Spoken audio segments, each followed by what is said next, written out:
And Nate, I'm hoping you are recording.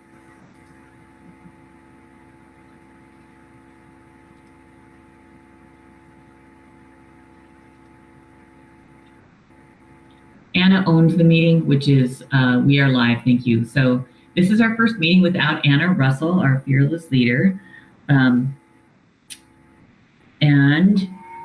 so because I didn't own the meeting, I couldn't invite Zaid.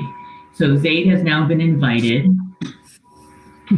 And so we're going to wait for Zaid to click in.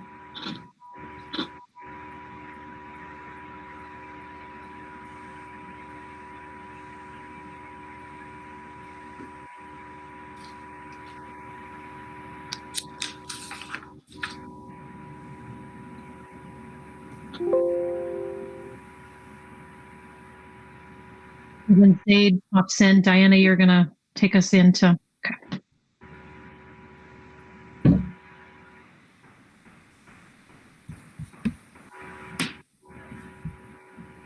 Okay, so Zaid's been invited. Yay. There he is. Hello, Mr. Bazer. Sorry about that delay there, sir.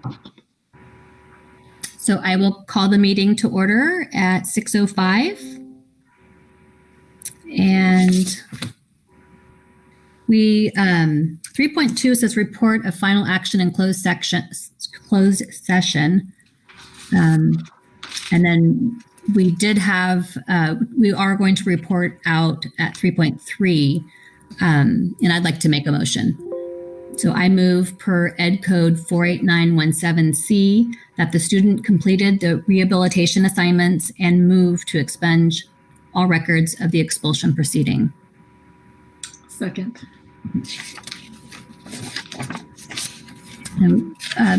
Becky, will you be calling roll? Well, I wanted to ask, you had a discussion about a date. Did you want to do that, or? I'll go back and make my motion again. I forgot about the date. So I move per Ed Code 48917C that the student completed the rehabilitation assignments and move to expunge all records of the expulsion proceeding effective February 1. I'll second. Any discussion? Oh, we can't, sorry. Trustee Makala? Yes. Trustee Schneider? Yes. Trustee Mattson? Yes. Trustee Paoli? Yes. And President Babcock is recused. But you got it. I recused myself from the topic. Thank you. Motion carries. Okay. So I'll take back over for a very short time. So we are moving on to our organizational meeting. And so the first is the 4.1, the oath of office for the two recently elected school board members. So I'll turn that over to Becky. Okay. So the oath of office, we'll do one at a time. Congratulations to both. Yes, Diana. So I thought that everyone has to take the oath, but only the two have to sign the oath of office. Is that not true? Well, my understanding, Wendy, I need you to kick in here. My understanding is that you've already taken the oath of office for your term. Yeah, their term has not ended. So there's no reason to take the oath of office again. It's for a new term. Okay, because I must have misread because it says all re-elected and all members, but no worry. Maybe that's right, and we've just never done it right.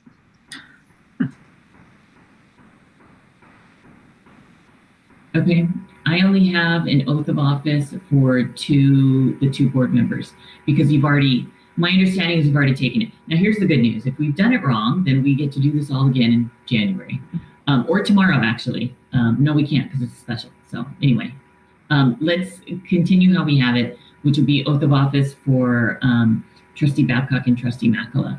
So we'll start with Trustee Babcock in alphabetical order. So Trustee Babcock, if you repeat after me, please.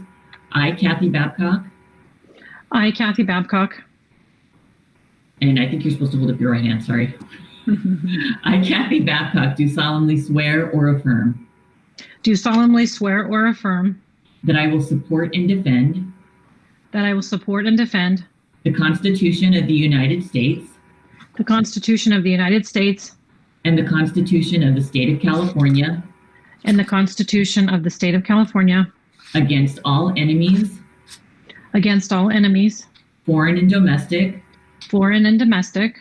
that I will bear true faith I will bear true faith and allegiance and allegiance to the Constitution of the United States to the Constitution of the United States and the Constitution of the State of California, and the Constitution of the State of California, that I take this obligation freely and that I take this obligation freely without any mental reservation without any mental reservation or purpose of evasion, or purpose of evasion, and that I will well and faithfully and I will well and faithfully discharge the duties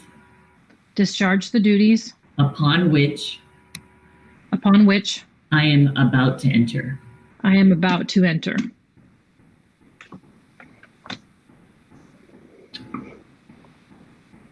So this is subscribed and sworn to me before this day of December 14th, 2020, Superintendent Walker of the Fort Bragg Unified School District. So thank you and congratulations, Ms. Babcock. Thank you. Yay. Okay, Trustee Makala, please raise your right hand. I, Mary Jean Makala, I, Mary Jean Makala, do solemnly swear or affirm do solemnly swear or affirm that I will support and defend that I will support and defend the Constitution of the United States the Constitution of the United States and the Constitution of the State of California and the Constitution of the State of California against all enemies, foreign and domestic, against all enemies, foreign and domestic, that I will bear true faith that I will bear true faith and allegiance and allegiance to the Constitution of the United States to the Constitution of the United States and the Constitution of the State of California, and the Constitution of the State of California, that I take this obligation freely that I take this obligation freely without any mental reservation without any mental reservation or purpose of evasion, or purpose of evasion, and that I will well and faithfully and that I will well and faithfully discharge the duties upon which I I am about to enter. am about to enter. Subscribed and sworn to me, subscribed and sworn to before me on this 14th day of December 2020, Superintendent Walker. Congratulations and thank you, Trustee Makala. Thank you.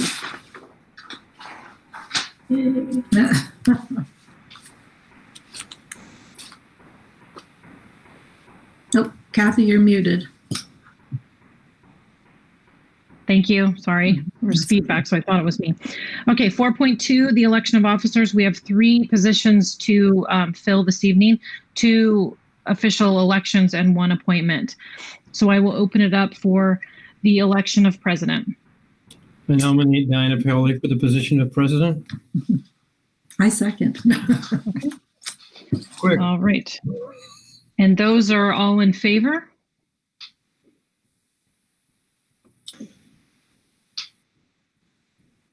I am, okay. Scott, that's a yes? Yes. Thumbs up. Okay. Okay, sorry, my bar comes up and I didn't see you. Okay. And Diana, I'm assuming you accept? Okay, thank you. Congratulations. And then I will go ahead and turn this over. You can take over from there. Wow, thank you. Kathy, I really do appreciate all your work doing this very difficult job, and you've done it with such ease and guided us and told us, no, that's not our job, or no, we can't talk about that, and kept us on the agenda. So I hope I'm able to fill your big boots. Going to 4.22, election of vice president. Do I hear a motion? I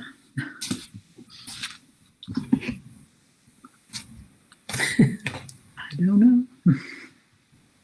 Does anybody have a dying urge to do it. Otherwise, I'm going to make a motion.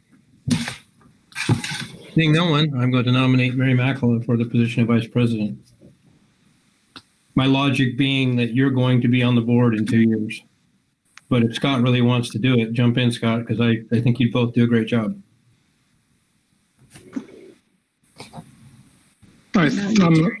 Sorry. Yep. No, I'm fine. Mary, I think you'd be great. Is there a second? I'll go ahead and I'll second that motion. And is there any discussion? Further discussion? All in favor? Aye. Yes. Yes. Any opposed? Mary is the new vice president. Thank you. Moving on to 4.23, appointment of parliamentarian. And I believe currently Scott Schneider is our parliamentarian. Is there a motion to appoint? Or And I think he's doing a fine job.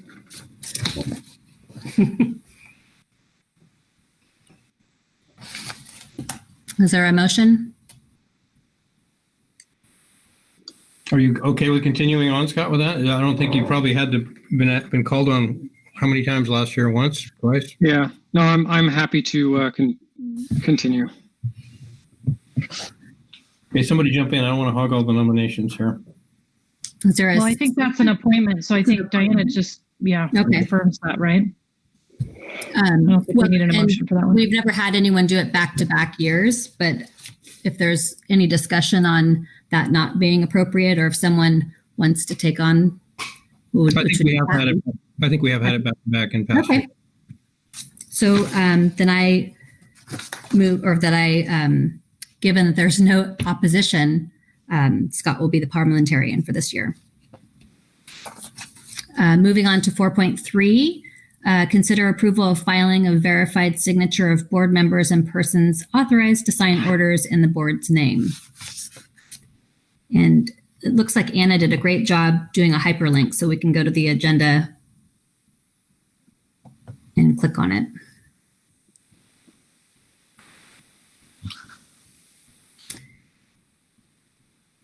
So this will just require signatures in our new VP. If you'd like to just read the caption of the document. Okay, sorry.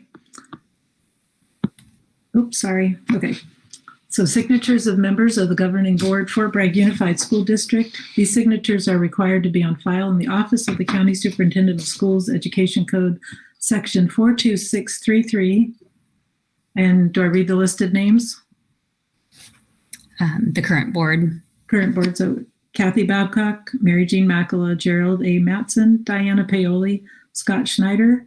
Signatures of any other person authorized to sign warrants in the name of this board, Rebecca Walker and Wendy Boyce.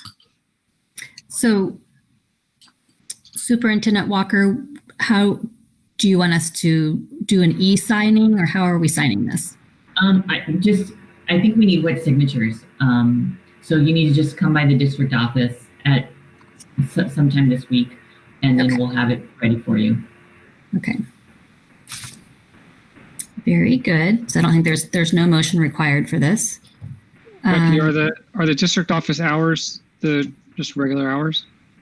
7:30 to 4:30. And is Jessica there? When did she go to lunch? If she's not here, someone will be here so we can get you. Yeah, it doesn't matter. Somebody's always here. We rotate. Okay, just ring the bell. Huh? Yep. Okay. Okay, so that's the business that we'll go ahead and sign since we've done our elections. And then 4.4 is consider approval of statement of facts. And this is the document that's filed with the Secretary of State listing the new board. And so and the statement of facts is all the link in the packet is incorrect. But if you look in your board packet, it's there, and I can share my screen if you'd like to see it. But it's basically gives the legal name of the public agency, the nature of the update, it's our annual organizational meeting, and then it has everybody's names and addresses, which we will update. And then And Wendy's actually on this one too. Okay. So should we give you a day, since this has to, I don't know who has to populate the names. We have all this I can paperwork populate ready. the names. That's not a problem. And it looks like only I have to sign it.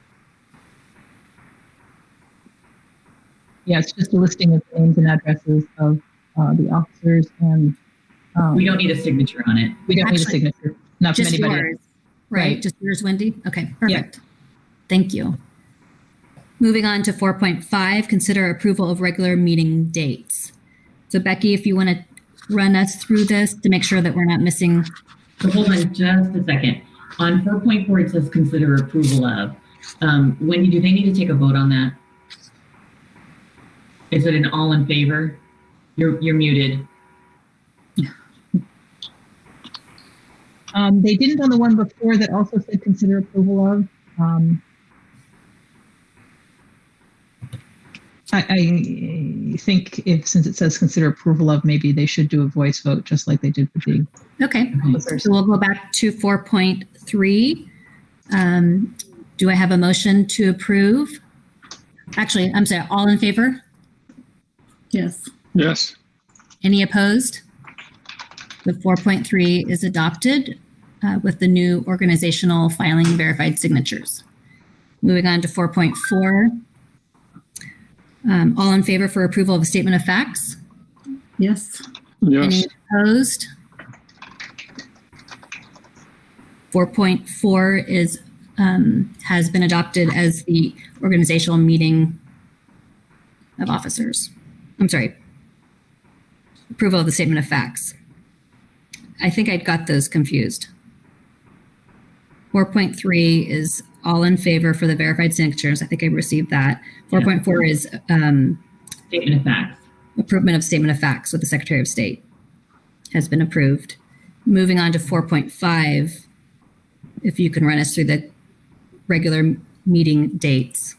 So what we did with the meeting dates, typically our regular school board meeting happens the second Thursday of every month. There are a few exceptions to that. We purposely made the January meeting not the second Thursday for a few reasons. We have the new person who is going to begin right in January, and we wanted to give her the opportunity to hold agenda setting with the new president and the board member and actually go through the entire motion of what it means to put a board packet together. If we had the meeting on the second Thursday, it would just mean that she wouldn't be able to do any of that until the next board meeting. So just delaying it 1 week is really just a personnel thing so that our new person can get in on the ground level and get a good test run. So that's why the January meeting is the third one. And also, besides that, I am super hopeful, look at my fingers crossed here, that at that time we'll know a little bit more about our tiered status as a county. It's the third week out from the holidays, so I'm hoping that we'll have more information then. To be quite honest with you, it's almost a month out from the holidays. So I think that's an important time for us just to go out 1 more week and give us a little bit more time. Hopefully we'll know a little bit more. We'll also know a little bit more about the vaccine. So that's why January is there. All the other dates are the second Thursday with the exception of June. And that is because the second Thursday falls right smack in the middle of our ceremonies. And so the second Thursday is the middle school promotion, if we're able to have it. So we didn't want to have that then. There is the fourth Thursday in June, and that's because the LCAP is still going to be due to us. If you want to change that fourth Thursday, the difference in time between the two meetings for the LCAP, it needs to be 24 hours. It doesn't have to be 2 weeks. So that one, we've typically done the second and the fourth Thursday, but it's completely up to you. So that should, at least my copy says that the 17th is the second Thursday. So that needs to be updated before. Is there any further discussion on that? Because we, in the past, have always talked about, could we do it the same week and just be done? Or I know that's difficult potentially for staff. This is your calendar. So if you want to change it, now would be the time. right? Just want to know if anyone else has any input on that, including Wendy. Well, if it doesn't impact that, I'm all in favor of doing it in the same week and having it taken care of, wrapped up. Now, you mean moving it to the both of them the week of the 24th, or moving them ahead? Because I think we had the later one in case there's some budget issues. But does anybody foresee something in June that needs to be, earlier in the month? I'm okay with the LCAP with having the vote on the LCAP after the 17th to make it closer, just to free up more time. It's fine. I don't anticipate, I have to give you a working draft. I have to give you a working draft by the 17th anyway. Is anybody having an issue with hearing me? You're a little bit fuzzy. Oh, that's much better. Can you hear me now? Yep. Mm-hmm. Okay. Perfect. Yeah, there was some kind of little feedback thing going on. I think because I have my headphones in, I'll take them out and does it sound okay now? Mm-hmm. Okay. Perfect. So Wendy, you may need to close your door to your office, and at the break, I'll close mine. We will backdraft down each other. Okay. So yeah. It's up to you if you want to change any of these dates. Now would be the time. Once we make this calendar, we are going to need to hold the meetings unless you amend it in another meeting, which is what happened to December. Because people have asked, why do you have a meeting today and a meeting tomorrow? We have a meeting today and a meeting tomorrow because originally the LCAP was due in December. So that's why we have those 2 meeting days. We still have to meet tomorrow because it is a regular meeting that we've scheduled. So we'll hold it and we'll adjourn. My point is, here's your meeting calendar. This is the time for us to make any amendments. So going back to June, if we want to take June, you want to do June 17th and the next Monday, so there's a whole weekend. Do you want to do June 17th and June 18th so that it's a Thursday and a Friday? It's totally up to you. You're the board. Well, I wanted to have input from Wendy to know how that would burden her if we did it maybe even a Tuesday and a Thursday in the same week, or what's going to. Do you want to have it that week of the 17th or the 2 on the other week? Yeah, the 17th and the 18th might be a little dicey just because sometimes it's pretty much together by the 17th, but last minute stuff comes in and it gives a little time to fix it. It doesn't have to be 2 weeks, but or even a whole week, but it doesn't matter. We'll get it done. Whatever works best for the board. Do you want the second meeting is close to the end of the month for any kind of budget tweaking you need to do? It doesn't matter. We'll put together what we have and it'll be fine. If we need to change something, if something significant happens, we can do a 45-day revise. So if it doesn't matter, I would rather keep things a little earlier in the month. So if people plan their summer vacations, because hopefully we will have summer vacations, we won't have to wait till the end of the month to go. So do you want? So now.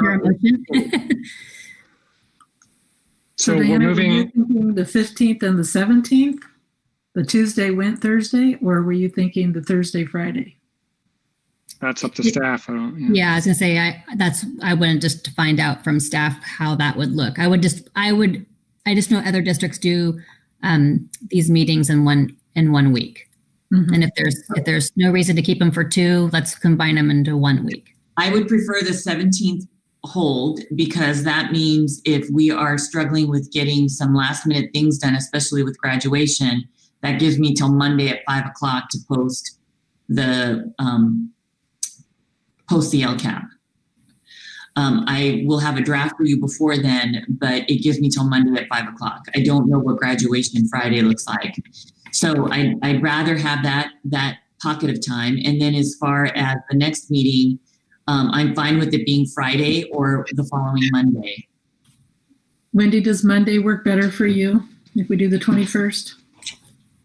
Yeah. Yeah, that way if there's any little final tweaks that have to be done, it gives me the weekend. Right. Do we have a motion? Okay, I well, move- yeah, hold on. Let's look at the other dates and make sure you're okay. Oh, with right. it. We have more. Right, that's true. Sorry. So August, the second Thursday is the 12th. We begin the following week. And then September is the 2nd. October 21st is because the October break is the second Thursday, which is why that's the third Thursday. November 18th, it's the third because the second Thursday is Veterans Day. And then December 9th is the second Thursday in December. So if the rest of the dates work well for you, then the only date change would be moving January 24th to January 21st. I mean, June 24th to June 21st, excuse me. Okay. So I'll make a motion and adopt the calendar with that change. I'll second. Okay. And all in favor? Yes. Yes. Any Yes. opposed? So the regular schedule has been adopted. And moving on to 4.6 is discussion and assignments of ancillary duties and appointments. So this has to do with who's doing what school and how we're moving in. So I do have the listing of where everyone's at now. So I don't know if that would be helpful to know. I'm at Redwood, Jerry's at Dana Gray, Mary's at middle school, and Kathy was at high school, and Scott at alt ed. So does anyone have any preferences on where they'd like to go? I'm actually just happy as can be where I'm at, unless somebody wants Dana Gray. Well, Yeah, we really only had 2 months at our Yeah. schools before the closure. We kind of got robbed, yeah. Yeah, I feel the same way. I'd like to stick with mine unless I'm, and someone else feels strongly. Is there any other discussion about holding the same? Kathy, do you have a preference? No, because of 5 years, I've been at all 5 sites, so I'm fine with, staying. Okay, so that's that. Can you tell me where you're staying again? I missed the first Sure. read of that so that I can, because I'm typing it. So Redwood is Trustee or President Paoli. Dana Gray is Trustee Matson. Middle school is Vice President Makala. High school is Trustee Babcock. And alt ed is Trustee Snyder. Thank you. So I believe there might be 4 other committees. There's the audit committee. Jerry and I have been on the audit committee, I think, the last 2 years. There's also the MECA representative, which I guess we were rotating those, and the Friends of the Coast Campus, along with the Bond Advisory Committee. So is there any discussion on who would like to maybe change on those committees? I would actually like to stay with the Friends of Mendocino Coast Campus, Mendocino College Coast Center, unless somebody else desperately wanted it. So the Bond Advisory Committee, is that the meetings I'm going to now, Becky? Is that moved on to the new construction planning? I mean, I've already been. I'm okay with that. Well, I think wouldn't that remain for the duration of this bond? Do you recommend that, Becky? I would recommend that while we're in these initial planning stages, that it's really important to have a board member at those meetings. And Jerry's been there, and Kathy's gone. And what I appreciate about Jerry is that he's got the construction background. I think that's important, and he was part of the last bond initiative.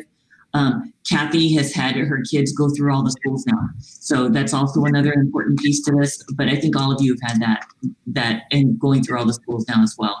So it's up to you. I'm fine with not a whole lot of movement. And I have to be honest with you, because of COVID, I don't know if we've had the opportunity to really dive deeply into many of the things that we're doing. So keeping you all in your current places makes a lot of sense to me. Okay. And then Mecca, that's been kind of rotating. What is that working, or should we appoint a certain? It's mostly Kathy, except I'll go for the job fair part. Right. Just So, help with that. Mm-hmm. So Mary and I were kind of splitting it, and Scott rotated it in, but then out.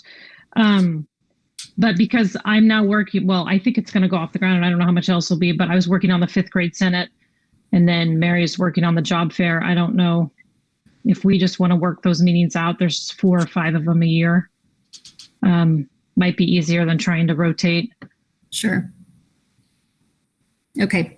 So then, if I'm going to be doing the bond committee, does somebody else want to take my spot on the audit committee? Yeah, I'll do it, but if somebody else wants, it's not a lot of work. Scott, you? Sure, I would love the experience of being on the audit committee. Thanks, Jerry. I'll do it. And I'm happy to continue on the audit unless someone else wants to try. So I've done it, so I'm good with staying.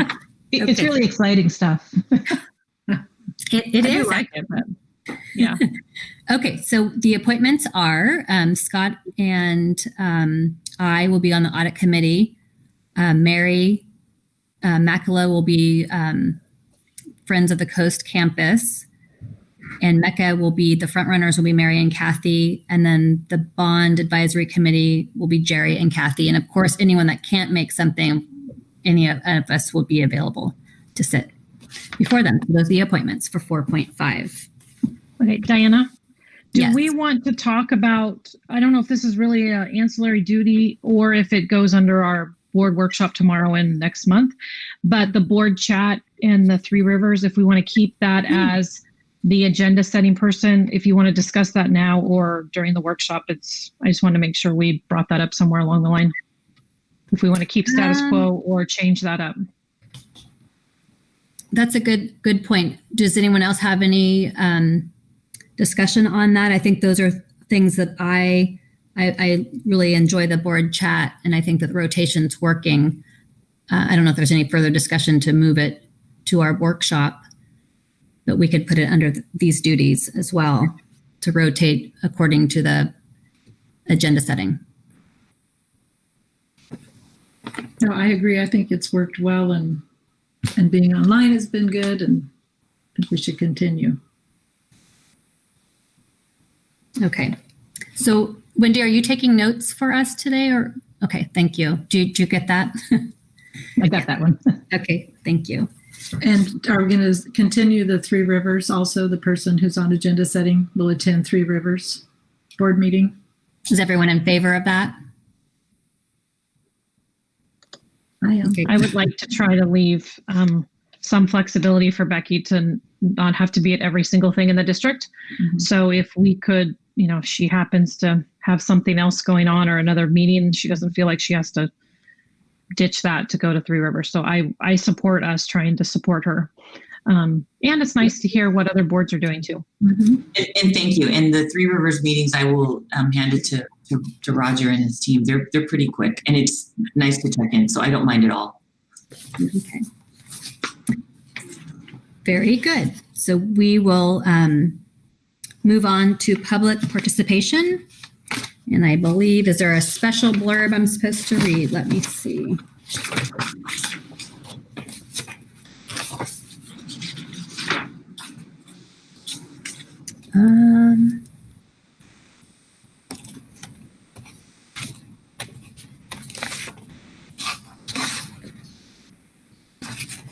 So, as authorized by the Governor's Emergency Executive Order issued on March 12th, the Fort Bragg Unified School District Board of Trustees will conduct Board of Education meetings via video conference telecommute until further notice.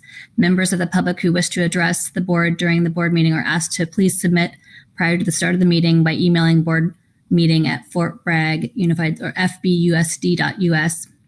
Staff will we'll make all attempts to share and record any submissions received prior to or during the board meeting. However, depending on timing, late submissions may be provided to the board after the conclusion of the meeting.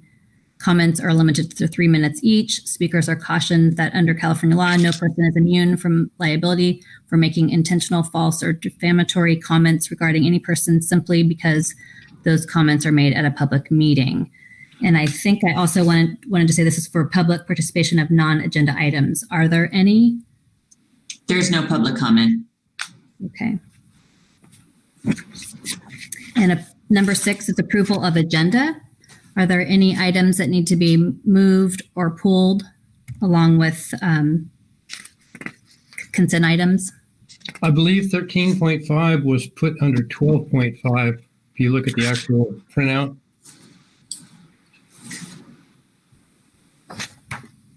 The reopening and return to school plan is 13.5 in the agenda, but it's 12.5 as it's numbered. Oh, in the folder. Right. So we'll make that correction. And that's all I had. Diana, you missed it. Well, I actually found all the renumbering. Poor Anna. So I didn't double check after I said the renumbering. So let me just make sure I'm following what Jerry's saying. So the reopening the footer did not change. Is that right? 12.5. Yes. And it should be 13.5. So 13.5. So it doesn't change the agenda though. No. Okay. So the folder just didn't get uploaded. Very good. Thank you. So are we all in favor or do we have a motion to approve the agenda as presented? Second. All in favor? Yes. Yes. Yes. Any opposed? The agenda has been adopted. Then number 7 is patriotic exercise for Trustee McElroy. We'll lead the patriotic exercise. All righty. And I am going to present my screen, so bear with me because this will only be the second time I've done it because I did it in board chat today. So, and I forgot how to do one thing Becky said, but okay. Do you all see that? No. Did it wrong. Oh, there we go. Okay, and forgot that. Okay. So everyone can see my screen?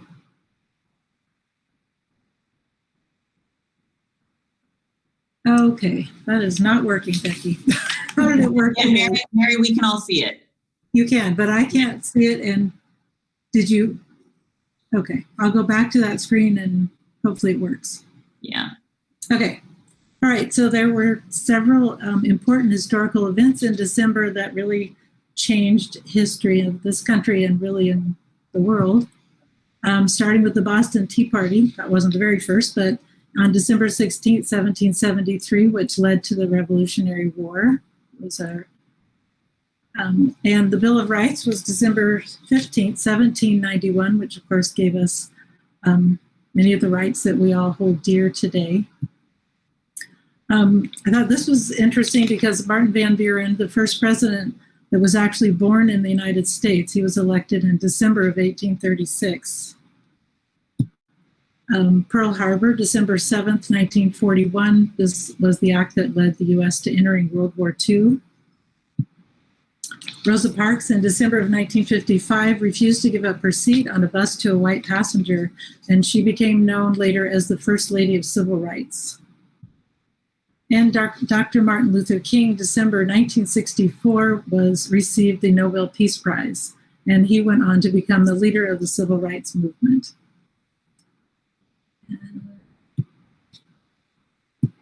There we go. Done.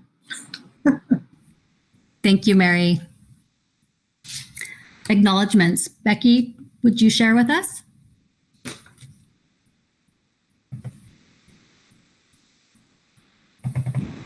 Oop, you're on mute. Sorry. I said a whole thing too. We'd like to acknowledge Eleanor Harvey, who donated $100 to support the COVID emergency feeding program through Nutrition Services. So thank you. Thank you, Eleanor. Communications. Does anyone have anything to share?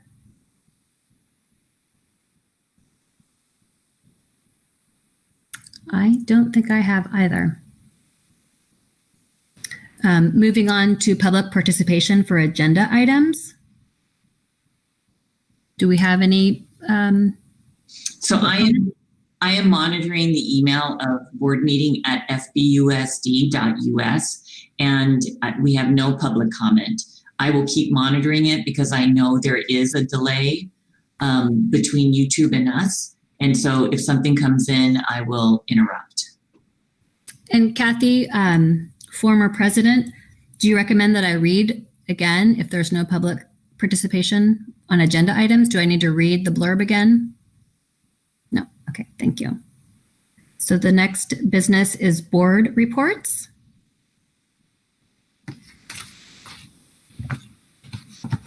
I attended the Dana Gray Parents Club meeting, and that is all I did since the last meeting.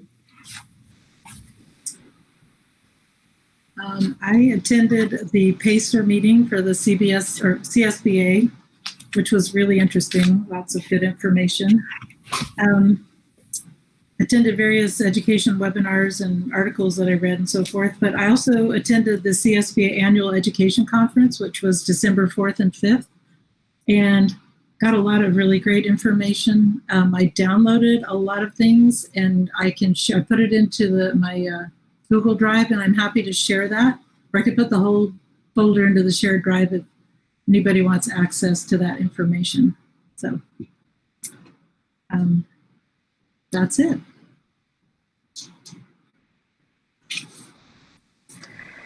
So I, with Mary, and attended the CSBA PACER meeting. And what was nice about that is it was all school districts in Northern California, so mostly rural districts. And so we got to hear what other districts were going through and dealing with. The one thing I thought I wanted to share is that the principals and superintendents that were at the meeting that are in a hybrid or were in a hybrid model, they mentioned that they had zero discipline issues because the kids were so excited to be back on campus that they weren't making a peep. And because people were asking, are the kids squirrely because they haven't been in school for weeks? And they said, nope. They were definitely well behaved, and it was going really smoothly with mask wearing and all those kinds of things. And then this morning we had the board chat, and unfortunately, we only had one person join us for a very short while, but I still think that we should keep doing it as always, and that I really do like the virtual format. And I think even when we go back to being in person, I think we should consider keeping the virtual, just because people can do it at work and there's no driving and traffic or drop-off issues. And then this afternoon, I attended the social emotional learning webinar that Becky had sent out to this district, the whole district, and it was well worth the hour that I spent on it. There was just some amazing things, and I hope some of the staff took advantage of that free kind of, not only was it some information and some resources that'll come out via email, but it really was kind of uplifting and motivational. And I won't bore you with some of the things, but I wrote down some quotes and things that were really interesting. So those are my three things. And Kathy, do you know if there was a copy of that made? Did they do a recording? They did. Okay, so it's available. Great. Mm-hmm.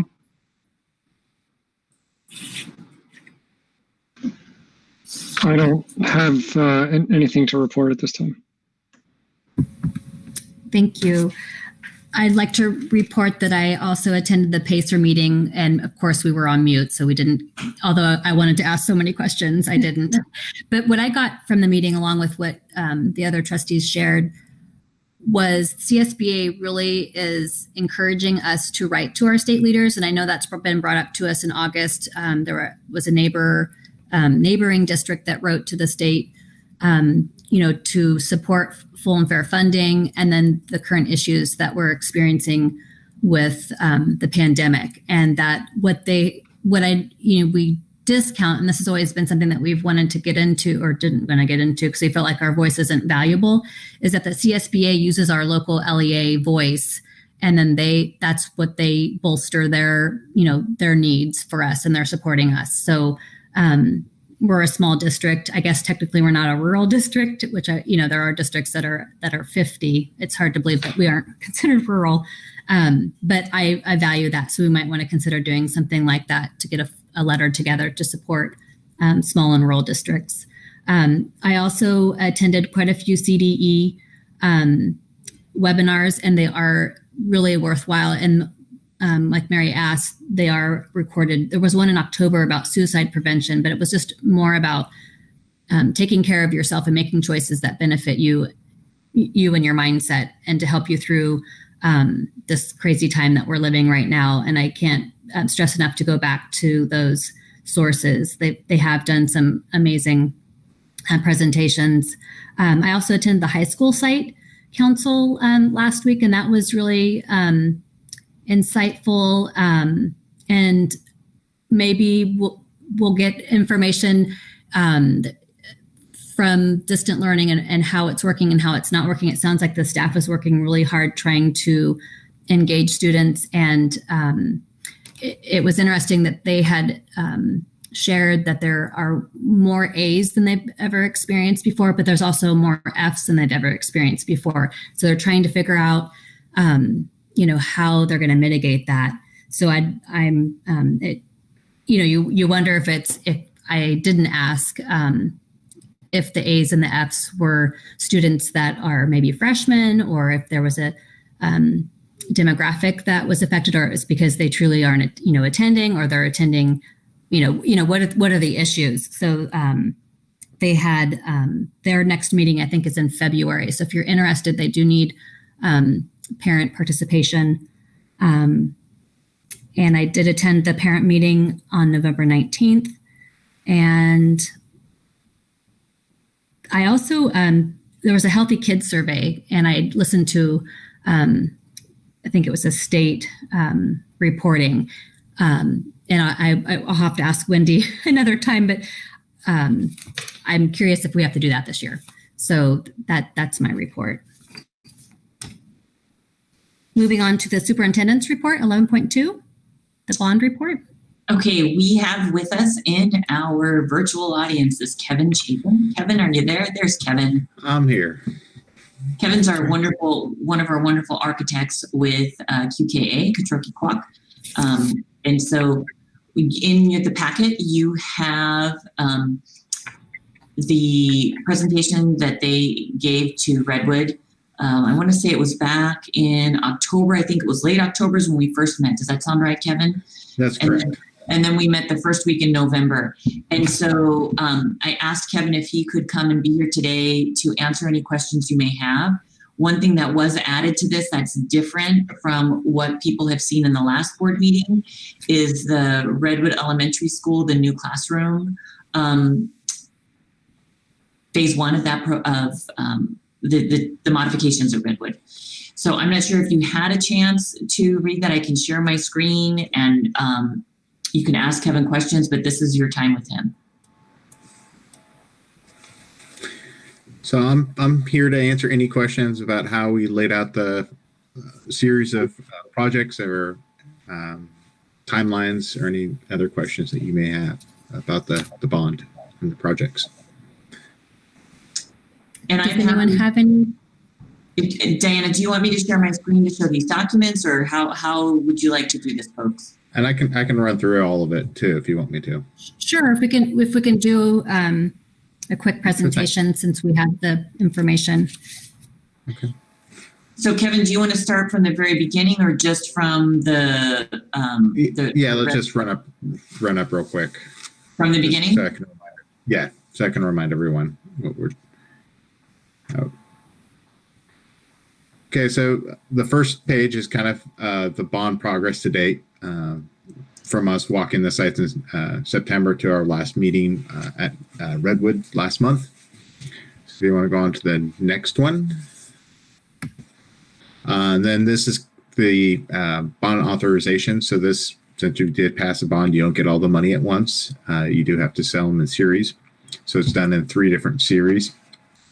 The first one's already sold, and then their projected sales in 22 and 25. We figured out this after meeting with the district in September. We came up with the projects and the best way to complete them, so we can maximize the amount of money and accelerate the timeline as fast as possible to get the first couple of projects going. So on to the next one. So for the first bond sale, we are just starting the design process for Redwood for the first phase, which will be the program, which I'll go over, which will get us into DSA, which is the Division of the State Architects. We have to go through the Division of State Architect, not local planning for schools. So we'll be submitting to them late spring, early summer. That allows us to get rid of the existing 5 portables that are on Redwood. We'll leave the preschool and we'll leave the special education in their place while construction's occurring. So we'll start building sometime in the probably early to mid fall, and we'll build all the way through pretty much the end of the spring of 22. And that allows us to move all the special ed and the preschool into the new building and demolish their buildings and do the improvements at the front of the school, including the drop off for the buses. On to then, and then because we're saving some money to do, so when the second bond sale occurs in early 22, the design of the Alt Ed will be complete and ready to start construction. We're trying to do it up in front of our early as we can in that bond sale, mainly because we're in a down economy right now, and our escalation is next to nothing. Over the last few years before this, we were seeing escalation of 4 to 8%, and right now we're in the 0 to 2%. So the sooner we can get it under construction, the more money we save.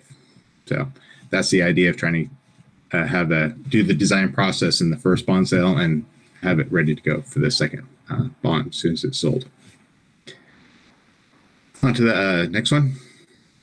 So as I just said, the second one is basically just the construction of the Alt Ed. We're seeing that as being a 10 classroom project with a couple other spaces, and it's going to take up most of that $11 million to build that. Bond sale 3, we're seeing the design process starting in the spring to winter of 2025, and then construction in 2026, and then it being complete by summer of 2027. With the numbers that we ran and escalation that will occur, it's pretty quick when you look at the math to see why we're trying to do Alt Ed so quick, because we are losing a couple $1 million between today's money and 2026 money in just an escalation for that final bond sale. So that's kind of the reason why we escalated that the schedule for Alt Ed, so we could try to maximize the amount of money that we can get out of this bond. Next page. Past that. So the next document, after meeting with Redwood and walking all the sites and spaces with the staff, it's really just kind of a design criteria that we're going to be following after we get review and approval from the site. And it kind of says what goes into each of the spaces.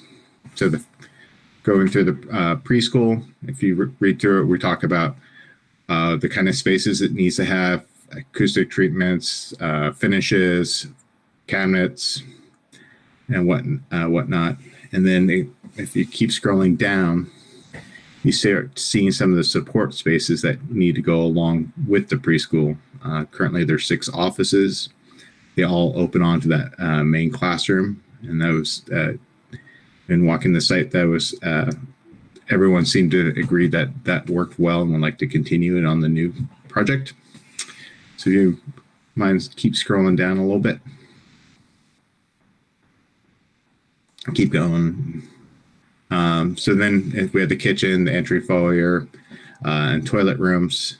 A lot of this, the toilet rooms and the kitchens are going to be designed very similar to how the special ed classroom at Fort Bragg High School is designed that we did about 12 years ago, I guess now. It's hard to believe. So you have your main classroom with storage and your kitchen and your restrooms off out of direct sight or out of the main space. So they each have their own spaces to them. Scroll down a little bit. So the total preschool ends up being about 2,500 square feet when we add all those offices, the rooms, the toilet room, the kitchen, and storage. Then we have reading intervention rooms, speech therapist rooms, and these are all based off of current sizes and desired sizes for future use. You can scroll down a little bit more. Sensory room as well. That's basically a full-size classroom. Scroll down a little bit more.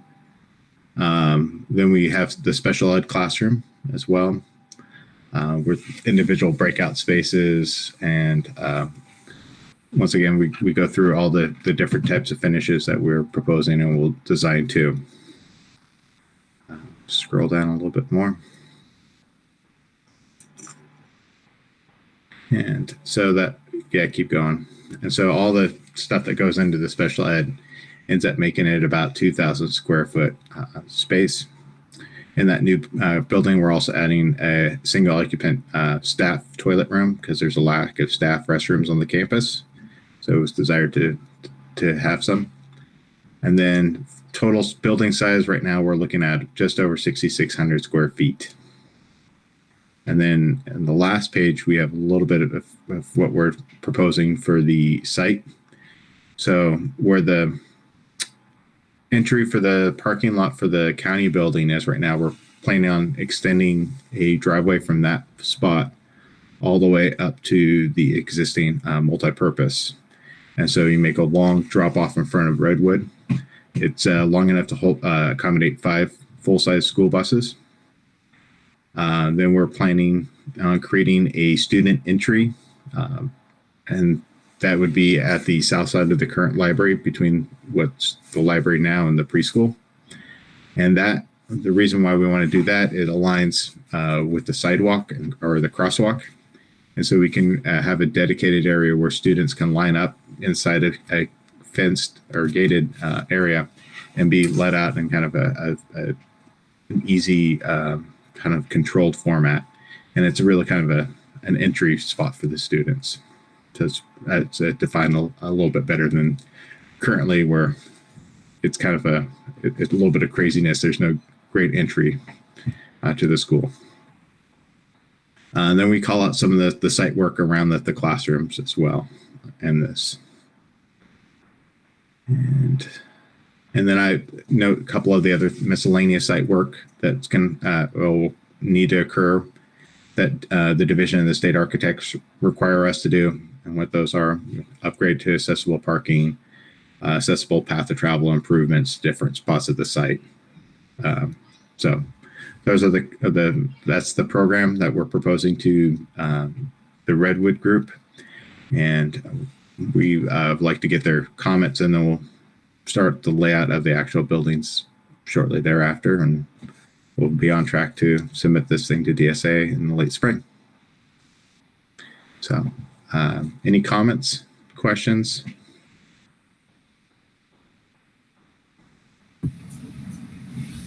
I have a silly question. Mm-hmm. At least probably everybody else knows what it is, but what is a speed table at the bus drop-off area? A speed table is basically, it's an elevated crosswalk. So it's a giant speed bump. So students don't have to go down and cross the road. It's just level and it slows down cars. Yeah. Okay. Thank you. Mm-hmm.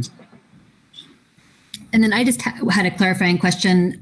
So do you have a calculation so that you know, I mean, you're the architect, and normally when we still have to go through the bidding for a contractor, how does that match up?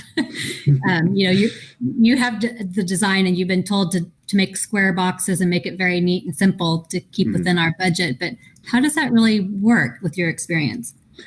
Right now, what we do is we carry knowing, because we specialize in all schools. That's pretty much what we do. So for planning wise, we know kind of what the market rate is. And for planning for both the soft construction cost and the hard construction cost with the cost for the contractor, it's running at around $1,000 a square foot. And so we just base that as our guiding estimate until we actually come up with a design. When we have that design, we'll send it to an estimator and they'll start giving us more detailed cost, and we'll have a better understanding. And does this address some of our electrical issues? I don't know if those were at Redwood. They are at Redwood. It's scheduled for the third bond sale. Yeah, we made sure we kept money to replace the electrical. Does anyone else have any questions? I know Jerry asked, I think at the last meeting, him and I both were at the first meeting when you were on campus, Kevin, and then I missed the second one. But is this just going to Redwood for staff for feedback, and then, or are you coming again, or do we have a next meeting? I'm willing to come up and talk to the staff if they want me to discuss the draft. Absolutely. Oh, I was just wondering what the next steps were because I wasn't at the last. Okay. So yeah, the next step is to review the draft program, and then we'll start creating what we call bubble diagrams. So you start seeing the spaces in relationship to each other, and then we'll start doing the hard, design of it. So as soon as the program's done, we can do those bubble diagrams within a week or two. And so people can start seeing the space relationship to each of the other spaces. So when Kevin, I think it was Kevin and Tim, when they were here last time, we walked through all the portables so that they could understand what they were being used for and what the need was. Staff had given their representatives input. And then what's going to happen next is once we, like he said, once Kevin has kind of that basic rough, then we're going to sit down with the staff and allow them to do input again. But I've been really clear on all this, unless you give me different direction, that while we want it to be beautiful and modern and great, not at the expense of losing square footage and not at the expense of losing vital details, like a place for a washer and dryer, or losing space for the remodel of the front offices, or not getting the electrical in. So I don't want folks to think that it's a blank check, because we all know it's not. And I think what was very eye-opening in the meetings that we had done was how much this is costing. And while we had hoped that $35 million would go a long way, we are the recipient of public funds, which means that we have to pay prevailing wage. And that's why you're seeing this $1,000 square foot estimate, because I'm sure people in the community are going, what?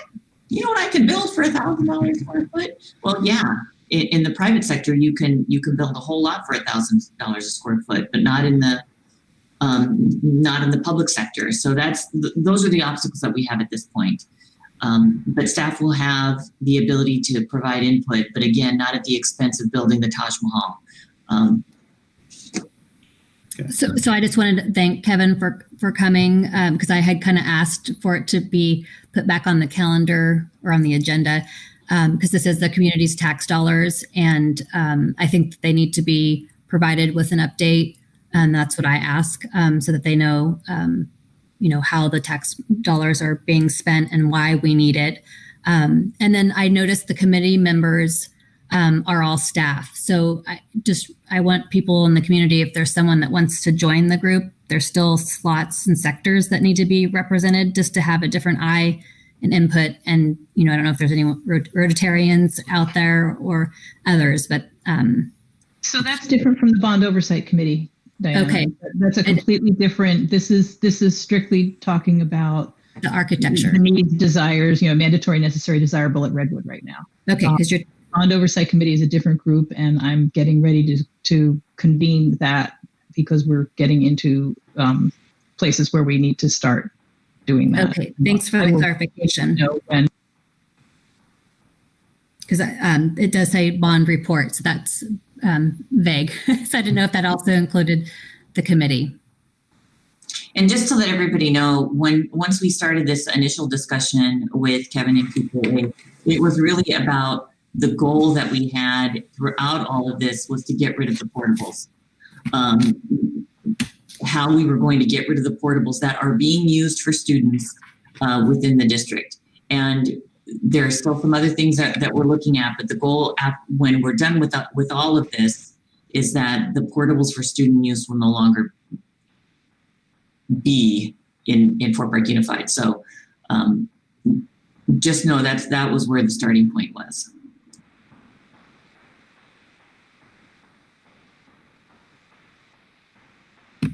Great. Thank you so much for attending our meeting. Oh, no problem. Anytime. Does anyone else have any further questions before Kevin leaves our meeting? Thank you, Kevin. Thank you, Kevin. Yep. Have a great night. Thank you. So 10.2.2 is counseling report, student outreach. So at agenda setting, we had the question of, how is it going? Our counselors are working diligently. We have Hallie DeVril and our external counseling services for kiddos. And so the counselors came in and answered the questions that you had asked. And so you can see in the counseling report what Redwood is doing. Catherine Bernsdorf is the wonderful counselor there. She's done so much at that little school, and I say little because they're little people, but she's done so much with our students at Redwood. It's been really an honor to watch this evolve. This is her second year with us, and her first full-time year was not a full-time year because COVID hit in March. So we're really thrilled with all the work that Catherine's doing. She's providing a lot of support to students and families, and it's been a little trickier, but she's doing a great job. So then also after Catherine, you can see her report. You have Carl Cook. Mr. Cook is our new counselor at Dana Gray, and what a remarkable young man he is. He has been doing some great work with our students. He's conducting groups, working with teachers, helping with community building circles. You can see all of his work in the report as well. He's doing social emotional learning videos. That's what SEL is, social emotional learning. So he's doing videos for folks to follow, for teachers to follow. So he's been doing some great stuff. He's been a wonderful addition to the team, truly inspiring. So welcome, Mr. Cook, and thank you. At the middle school, we have Erica Malsum, who is our fearless counselor there. And I have to say, Erica comes, it's her second year, and her first year was compacted with so many things. She was juggling her own school for her PPS credential, juggling two little babies, and then COVID hits and she was juggling it all. So watching her now as she's come in and what she's doing is really remarkable. She's doing many outside of classroom activities with kids and giving them an opportunity to talk and connect. It's been pretty inspiring to watch Erica as well. So thank you, Erica Molson. And you can see all the things that she has in her report. Mark Boley and Tomas Sanchez at Fort Bragg High School. These gentlemen have been diligently working so hard with our kids on college and career, and trying to do college applications in a virtual setting is not as easy as it may sound. So they have been working diligently with our kids and really trying to juggle getting to everybody and giving them that one-on-one attention as much as possible, because college applications, it's a one-time gig. There aren't many second chances in that first go around. So they've been doing a great job there. They've been meeting, having some college nights, doing some things outside of school to really help prepare for that. They did a financial aid night. They've really been trying to connect with students who are struggling by looking at our students' academic standing and where they sit and how it's working. It's been a challenge this year with the master schedule because we've gone from 6 classes to 3 classes, and those 3 classes are a year-long class in one semester. So they've had to work double time in order to make sure they're catching kids before they go into the DNF range. And then we have also Carla Leach, who is our counselor for alternative ed.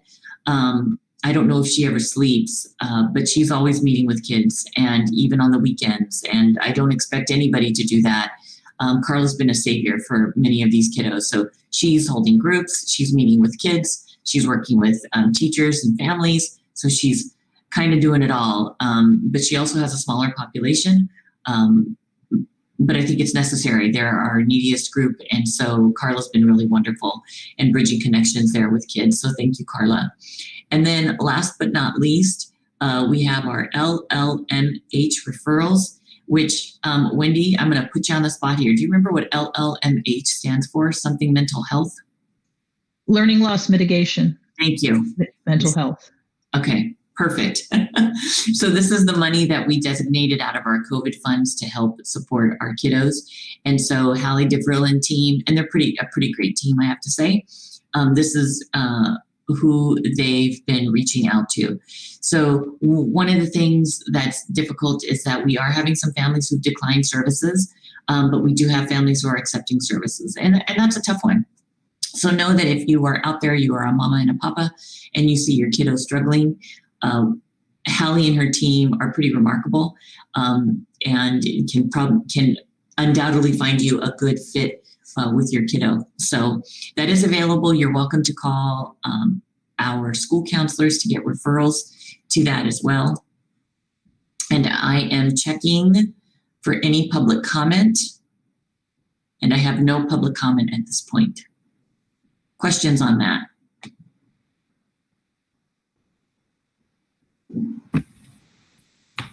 Yes, Diana. So the Hallie DeVrill, those are local therapists that you use, and it's just now being done virtually. That's what's different about the group. No, they do meet with some people virtually, but I have to say they've been walking with kids. I mean, how wonderful is that? They keep 6 feet apart, so they're outside, but they're trying to do as much in-person counseling as possible, because there is a different feel and a different mood when you're together. So I really appreciate their extra effort to meet with kids live.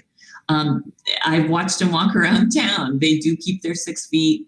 They get parent permission. So, but they'll do what's most comfortable for the kiddo and the family.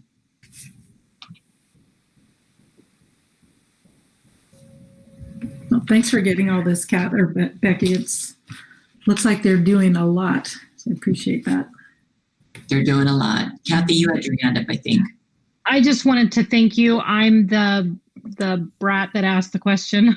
I just, now that we're kind of moving away from the are we opening school, aren't we opening school, I just really wanted to know what was happening for our kids, because I know we can't get them in right now. And so I was just worried about them. So thank you for the staff that put this together. And I think it's great for the public and the parents and families to know that our schools are doing some great things, and to reach out and tap into those resources if your family needs them.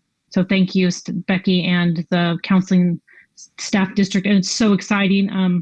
For those of you that don't know, I come from I used to work at the counseling office in the high school, and it's very exciting to have a K-12 counseling program in our district. It's very exciting. And we're going to be doing more work with the counselors. We had originally planned a counselor retreat every summer, but we had to cancel it this summer. They meet as a team once a week, which is unheard of. We haven't done before. So I'm really proud of all of them. They are a good, solid team, and they're working hard to really provide as much services as possible to our students. So thank you to the counselors. Yes, thank you. So I see Anna, I'm missing Anna, that counseling is spelled at British style. And so she kept that spelling, but I did catch that. And back to renumbering, it's actually 11.23 is food service report for next, report from superintendent. So you had asked some questions about food services. Where are we? How has it been going? What's the contribution from the general fund? How are things going? So the background on this is we are providing about 780 meals every week, and the average meal distribution is 783. It does go up and down, so it just depends. At the height of all this, I think the most they ever distributed, I want to say, was almost 900 bags one week. Doesn't that sound right, Wendy? So, and that was incredible. So now we have more resources. The food bank has been phenomenal. They do a kiddo bag every Wednesday. Wendy, did you want to add something? Nope. Okay, I saw you on mute. I thought you were ready. I thought you might ask me something. Oh, okay. So you can see where we're at from the report into comparison as last year. At this point, we had generated a little under $400,000. This year, what we're noticing is that the increase in the suppers and the breakfast, that has brought up the revenue, even though we're, believe it or not, down on the lunches. But that's okay. The ability to hand out all those meals at once is bringing in a little bit more revenue, which will decrease our general fund contribution, but also recognize that our costs are up. So that's all in your background sheet. So it's about $180,000 year to date as far as cost increase. Am I saying this right, Wendy? Okay. And while we're going to end up with a better bottom line, which is great because we've been working on reducing that general fund contribution, the increases are still going to have us have some kind of a general fund contribution, but hopefully not as much. So we're watching it. It is improving. It's better. Pilar and her team have been working like crazy to not only feed our kids, but to really watch costs. So I want to publicly thank them and to really everybody in nutrition services and in our transportation department. They have been on the front lines of this since March. They have been serving food to our families, delivering food in our buses. They've been having mass contact with people every Wednesday since March without fail. And they even worked in the summer. They missed 2 days in August because we had to prepare for the new school year. They didn't do Thanksgiving. Everybody needs a break, and we're going to take a break in December as well. But they have been in this with our families from the onset. So just hats off to the nutrition services and our transportation department because they are truly in the trenches throughout this pandemic and making sure that our kids get fed. So thank you to all of them. Questions?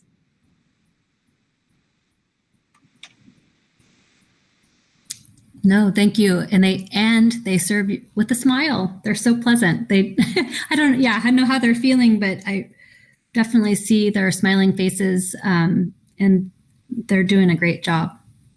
So we're moving on to 11.3, the student representative report. Thank you, Zaid, for waiting so patiently. It's been an hour and 20 minutes of pure interest, interesting topics.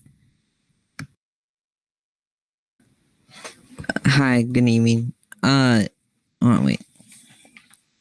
Redwood has no report. Dana Gray, last week, Dana Gray completed their very first virtual first trimester award assembly. The assemblies were held individually in each digital classroom. The award process is designed to support their overall PBIS school rules of be safe, be respectful, and be responsible. The principal and school board counselor attended each of the virtual classroom meetings and gave out virtual award certificates to students in the following categories: Dedication Award, Exceptional Citizenship Award, and Ready to Learn Award. The teachers shared short anecdotes explaining the reasoning each award was given to each student. Awards will be sent home virtually via Parent Square app.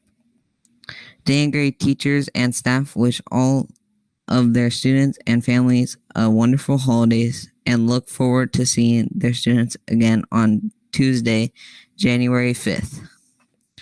Fort Bragg Middle School is finishing up their first semester, which ends on December 18th. Report cards will be mailed home in January. Yearbook photos will need to be submitted to the front office by December 15th. Fort Bragg High School. Semester finals are this week, December 14th through 18th. Virtual senior boards are taking place December 15th and 16th. End of the first semester is this Friday, December 18th. December Students of the Month award will be mailed home December 18th. Fort Bragg High School ASB has been hosting weekly wide Kahoot games. 60 to 100 students attend each and try to answer as many trivia questions as they can. ASB is also hosting an ugly sweater dress-up day every Wednesday in December. They made to-go kits available for students to pick up outside the front office if they need supplies to make an ugly sweater. And the alternative ed campus is hosting exhibitions starting December 14th through December 18th. And I would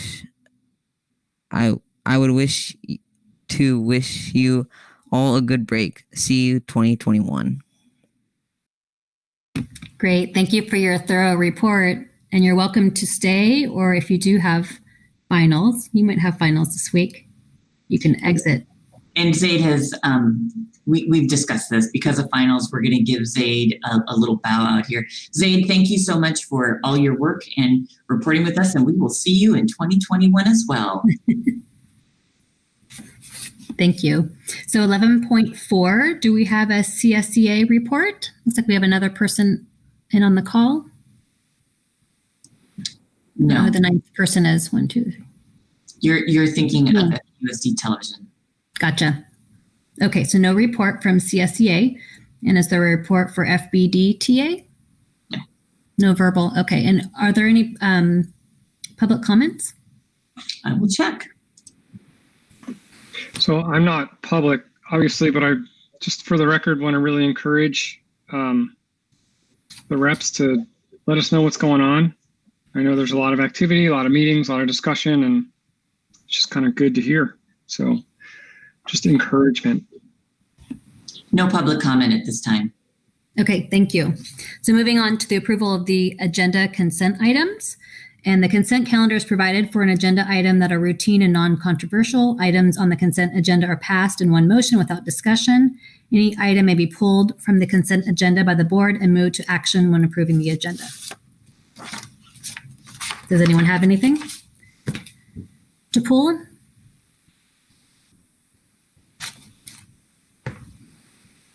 I just had one inquiry about the leveled literacy. What level, grade level that is that K8 or K5? So we're using it in K8, but we're also using it, if necessary, in 9 through 12, if necessary. And by that, I mean that if we need to use it in special population for reading intervention. But it is designed as a K8 program. Thank you. And that was an item in the warrants. Mary, may I have you read the consent calendar or the consent agenda? You're mute. There, we're all doing it tonight. Okay. I'm not sure what I'm supposed to read.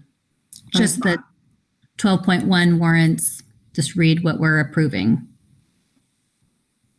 That we're approving the warrants of item number 12.1, dated December 14th, 2020. And then obviously there must be more. Yeah. So Mary, what you're going to do is you're going to read it like 12.1 warrants, consider approval for warrants dated December 3rd. You just read it right off the agenda. 12.2, the minutes, special board meeting November 12th, 2020, and the regular board meeting November 12th, 2020, continued from November, that was continued November 17th. Does that make sense? No, sorry. I'm sorry. Okay. I'm totally. That's okay. And then, so you look at the agenda. Right. Under the approval of the consent items, and then you literally read 12.1 warrants. You just read what's on the agenda for 12.1, 12.2, and 12.3. Oh, okay. I got you. Okay. So we're considering approval of the agenda consent items with item 12.1, warrants. Consider approval of warrants dated December 3rd, 2020. 12.2, minutes, special board meeting November 12th, 2020, regular board meeting November 12th, 2020, continued to November 17th, 2020. And item 12.3, personnel action report, consider approval of district employment. Okay, so all in favor? Yes. We need a motion and a second first. This actually I looked up, and we don't. It's a one, just like I read. It actually is passed in one motion without discussion, which I can make as a president, and so we're just saying all in favor. But let me know if we want if the practice is different. We can make a motion.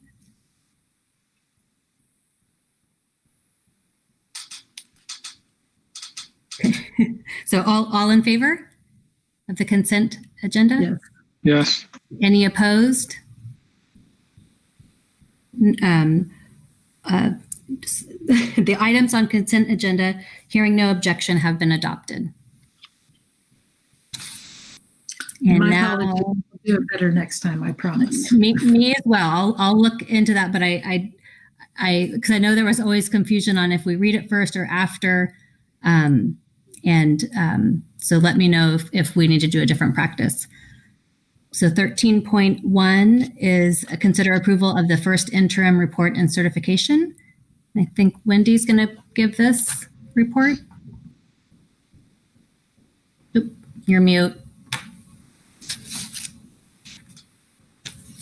I'm trying to keep it off because I'm clacking on the keys and I don't want to interrupt things. So, okay, so this is the first interim report, which is sort of usually a check-in between budget and partway through the year.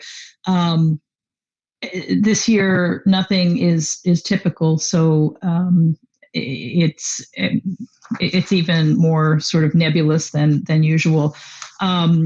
I'm just going to go over the notes that are on the second page, I think, or third page of the packet.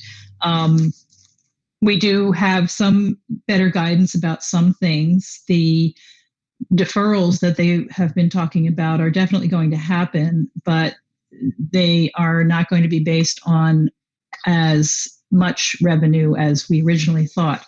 So they're still going to be very daunting, but luckily not as daunting. So instead of the entire LCFF amount, it's really the base that's going to be impacted mostly. So the EPA portion and transportation, those amounts are separately considered. So it's really just the base that's going to be deferred. And I'll go through the deferrals with you a little bit later. The due dates for some of the coronavirus relief funds have been extended a bit. The biggest one was not, so that's why we had a push to go ahead and try to use those dollars. The supply chain has been a little challenging on that, but we have been able to expend all of the funds that had to be spent by December 30th. And as I mentioned, we do have some other little pockets that we received that we're going to try to hold on to a little bit pending finding out what our needs are going to be, because we don't really know yet. And one of them is continuing the services of the NPA, Hallie DeVrill's group. So because we know that kids are going to continue to need that help, and we just didn't want to cut it off right at December 30th. Let's see. We are being held harmless for our ADA from last year to this year.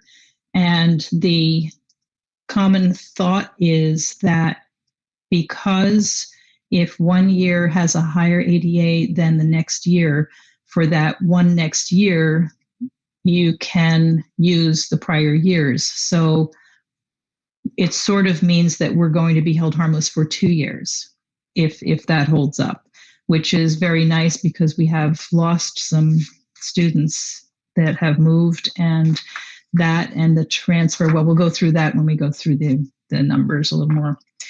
Economic forecasts are at best uncertain.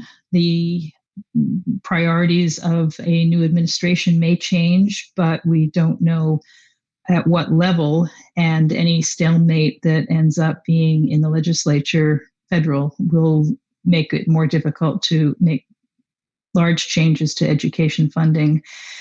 There's a conflict in what the economic forecasts are. And if you read the LAO things, they talk about how wonderful the economy in California is rebounding, which is half true, because while a lot of people who work in California do work for tech companies and places where they can work from home and haven't been as impacted, we still have huge food lines. So there's a definite disparity. And that's why I said in this cover sheet that Wall Street does not equal Main Street. And yes, the stock market is doing very well, but there are a lot of people who aren't. And a lot of those forecasts that are in the common message and that had come out a few weeks ago were right before the second virtual shutdown. So there are a lot of businesses that started to rebound and started to rehire, and then that happened again, and unemployment rolls started to go up again. So we're far from any kind of certainty on where we're going to be as a state. And a lot of those people have lost their jobs again without the benefit of the additional federal stimulus money. So we'll see if anything happens there. There's talk about them doing something before they go home, but we'll see. The complete impacts of all of this are probably not going to be known for years, because states are going to be digging out for a long time from all of the additional costs that they're incurring based on the pandemic. And they're still suggesting that districts should have a 17% reserve. Ours is much better than it was, but it's still only about 5.5%, including our 3% reserve for economic uncertainty. Hopefully by the end of this year or next year, we'll be at about 6%. So that's going hopefully in the right direction. Some of the changes that are budgeted in here, assumptions are we restored a budget for substitute teachers, because we know that kids will be back, and so we will have sub costs again. A restoration of some aides and custodial staff, because again, kids will be back, we'll have a greater need for them. Utilities and fuel costs are likely to increase. Stipends and other costs associated with athletics and other extracurriculars will increase when students come back, and we're all looking forward to all of this. But it does mean that we're taking that into account. We did assume that some students would return, especially those who are being homeschooled, but we did lose, I think, 57 students moved out of the area the beginning of this year. And we also had the transfer of about 25 students to MCOE for the ED program.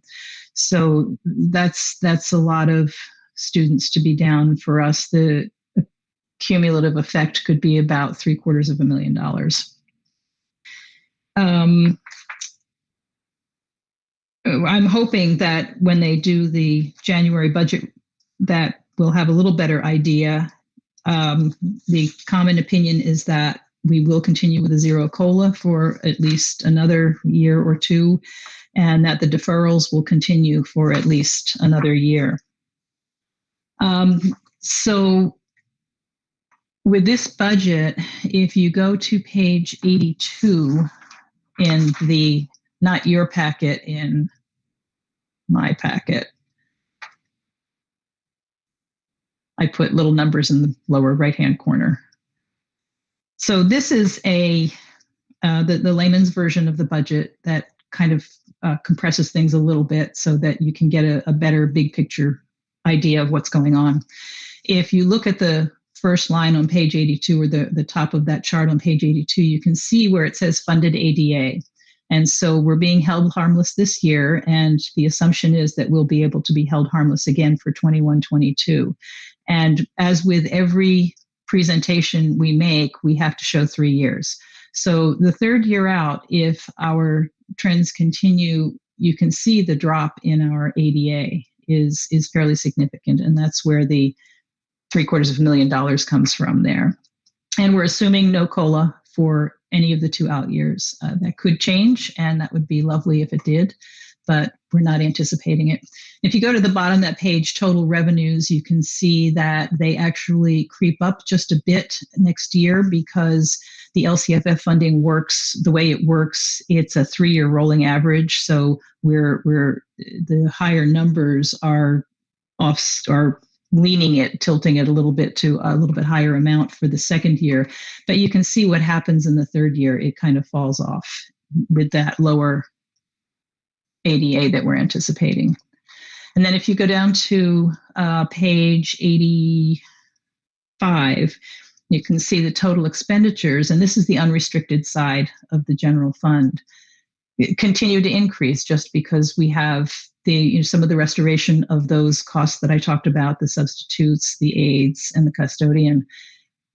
So the costs are continuing to increase, which isn't such a problem for next year because we're being held harmless. But the out year, it's going to be a little more challenging to continue all of those things.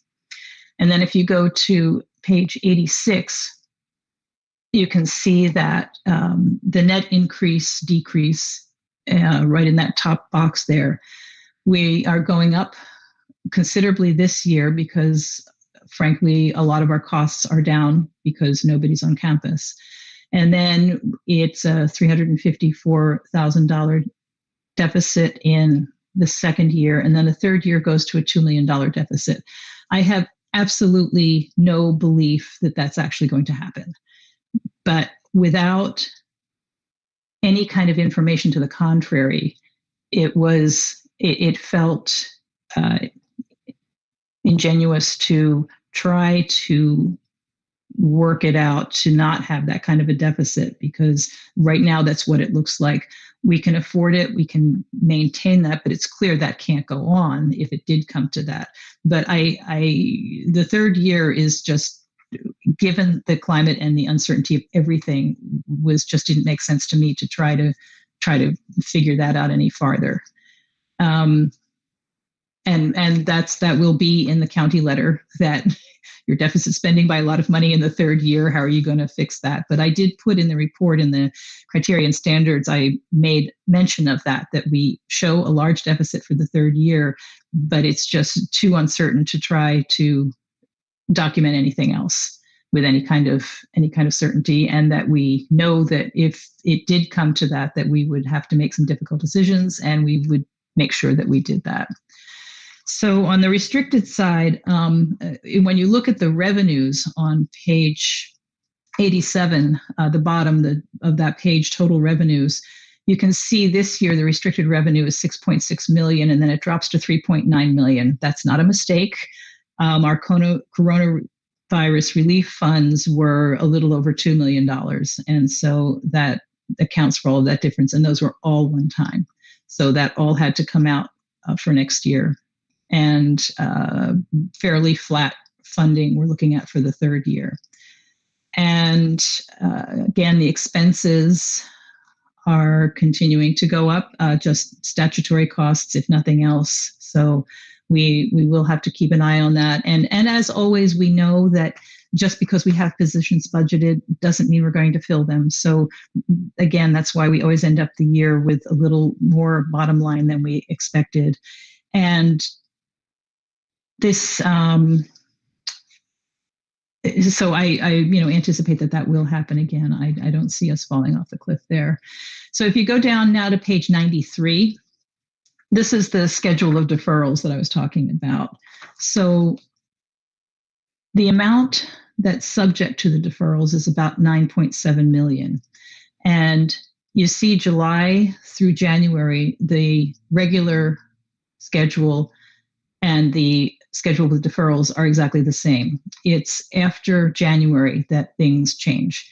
And you can see what we would have gotten in a normal year on the left-hand side, and then what looks like we're going to get for those months.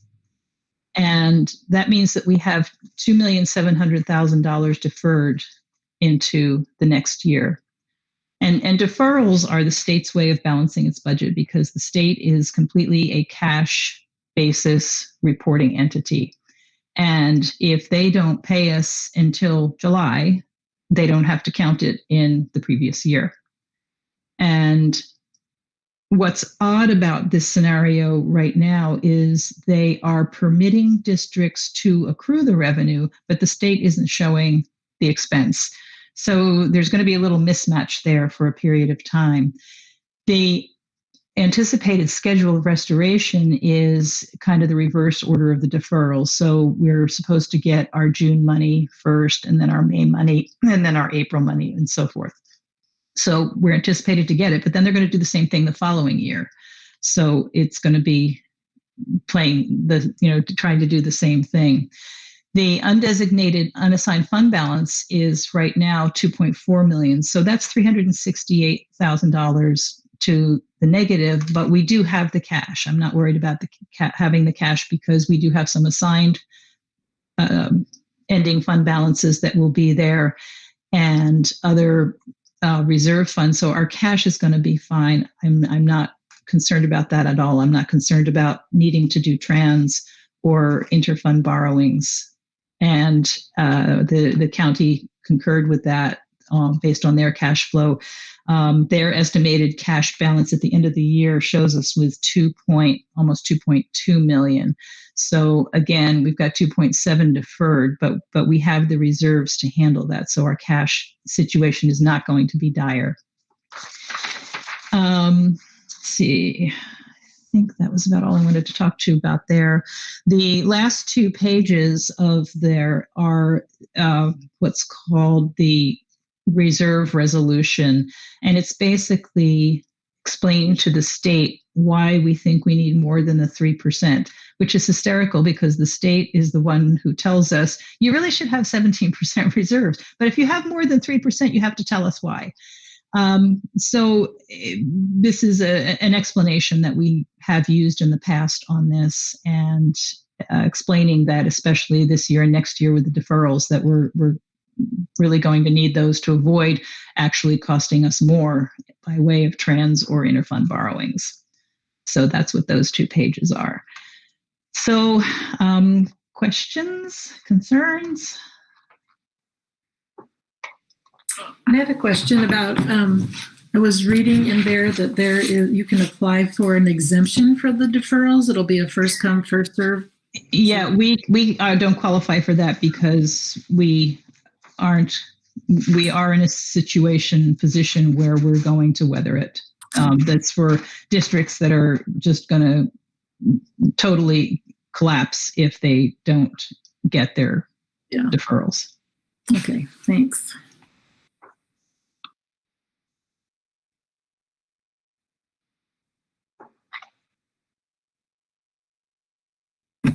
So when we look at the 2021 projection, was that when we thought we were going to go back to hybrid in January, or is that pushing that out further?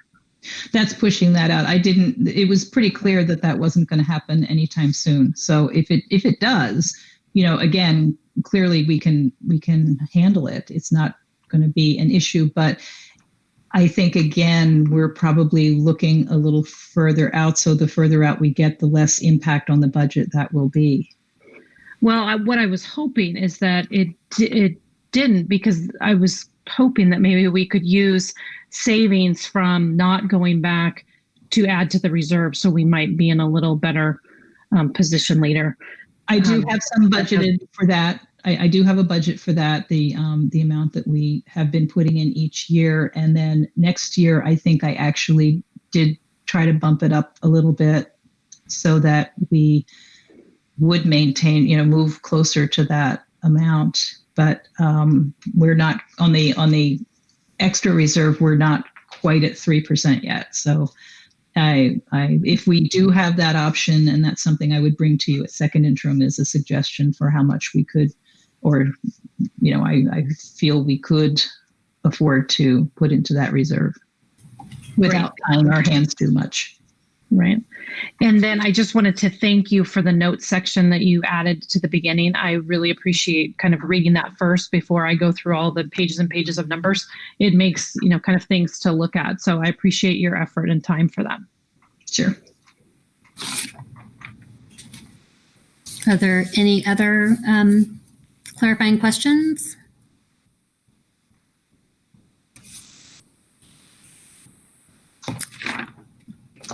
I just had a couple of questions.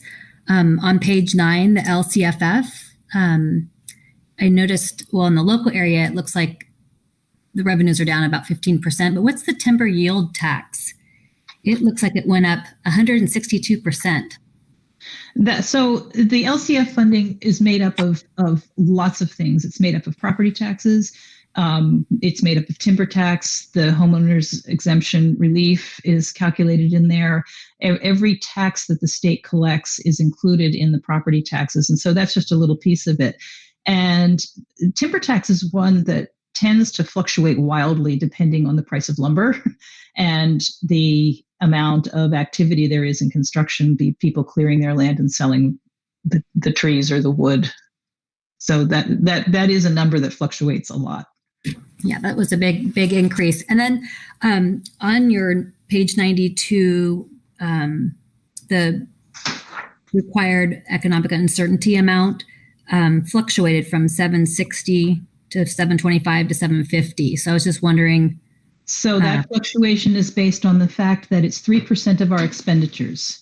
And our expenditures for 2021 are much higher than the next 2 years because of all that COVID relief money. So that goes down. Yeah. And we did not have to include those amounts in our contribution to routine restricted maintenance. We exempted those amounts from there. So that one isn't fluctuating the same way the reserve for economic uncertainty is. Okay. So a bit above the 3%, where is that in the line item? That's not. It's not. Okay. Okay. That's in Fund 17. Well, it's part of the transfers out towards the bottom of the. Okay. If the layman's one is the easiest place to see that. Gotcha. Okay, great. Thank you for clarifying that. So if there are no other comments or clarifying questions, is there a motion to approve? I'll move that we approve the 13.1 first interim report and certification.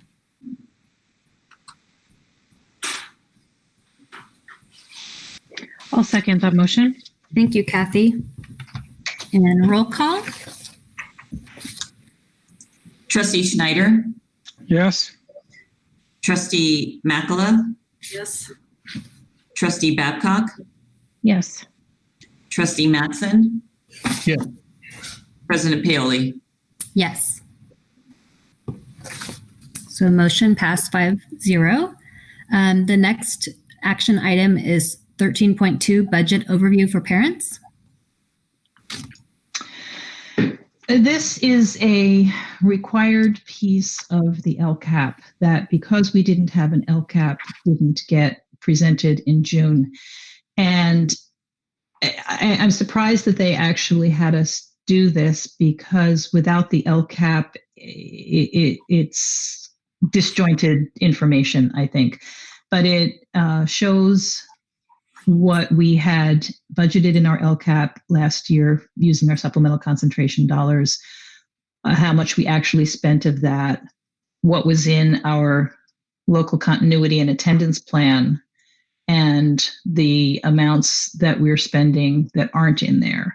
So it's just keeping parents aware of the fact that we are still doing the things we need to do for our students using the supplemental concentration dollars. What's difficult this year is, with so much off campus, it's difficult to use those. And we know that we're going to have a large carryover of supplemental concentration money, but we also know that we're going to have a lot of needs when kids come back.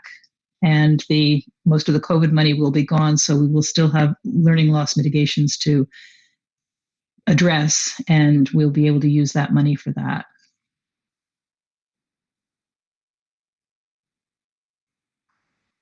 And we're going to have this translated and put on the website as well.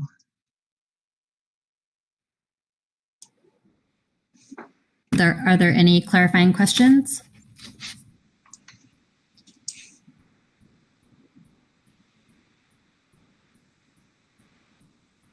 Seeing none, but I just wanted to ask ELAC and DLAC.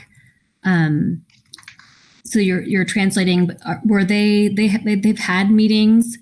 So was there input? Was that provided? Or not really, because again, that's why this is sort of a disjointed process, because the DLAC and ELAC give us input as to how we budget things in the LCAP and the services and actions we need to provide. Well, we didn't do an LCAP for 2021. They did participate in the local control and accountability, local continuity and attendance plan, the other LCAP. So we did get feedback there, but that was taken consideration into the development of that document. Okay, thank you. And we also tried to carry over the actions that we had from the previous year, pre-COVID, because we hadn't completely finished that vision of the 1920 LCAP. And there was input into that. Great, thank you. If there are no further questions, do I have a motion?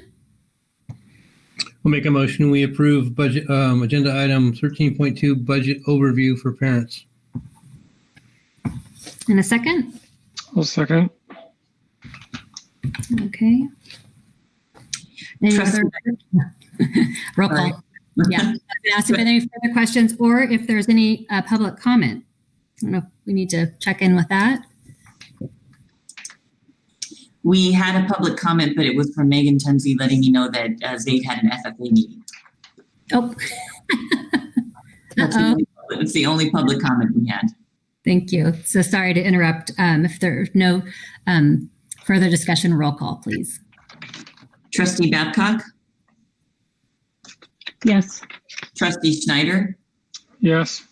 Trustee Makala? Yes. Trustee Mattson? Yes. President Paoli? Yes. Motion passed. 13.3 federal addendum. So Wendy brilliantly did our federal program monitoring this year, and that was wonderful. And then I worked with a few people from CDE to get our federal addendum completed, and Wendy did a lot of this also as well. The good news is we received a letter on November 17th stating that our federal addendum was approved. So I called the county, I called MCOE to make sure that we didn't need to do it again for this next go around. So you have in there the letter from the California Department of Education noting that our federal addendum was approved. So you need to then approve it again just as a point of order. Are there any clarifying questions?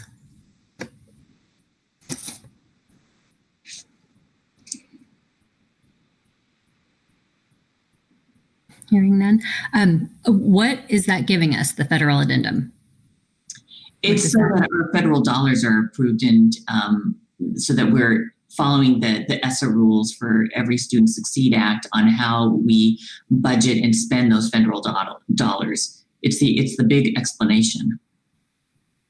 And is that something that we have to do? We need to calendar regularly? We're supposed to be doing it annually with our LCAP, but our LCAP wasn't done this December like it was said it was going to be done. So we did the learning continuity plan, but then we got this letter to validate that we did it, which means that we don't have to do it again until we get to June when I bring the next LCAP for your approval. That federal addendum will be part of it. So we've already started working on those explanation of expenditures. Great. Thank you. Is there a motion to approve? I'll make a motion to approve. I'll second. Scott and Mary second. Any further discussion or public comment? I see no public comment. Great. Roll call, please. Trustee Mattson, Yes. Trustee Babcock, Yes. President Paoli, Yes.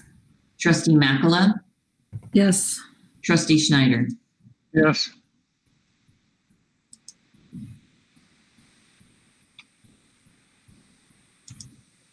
Okay, so moved. So 13.4 is Resolution 20-22 Annual Report and Accounting of Developer Fees. Wendy? So this is an annual reporting that we do showing what we collected in developer fees and how we spent them and what we have left. And we're required to make this available to the public and the board every year. And so this is this year's report.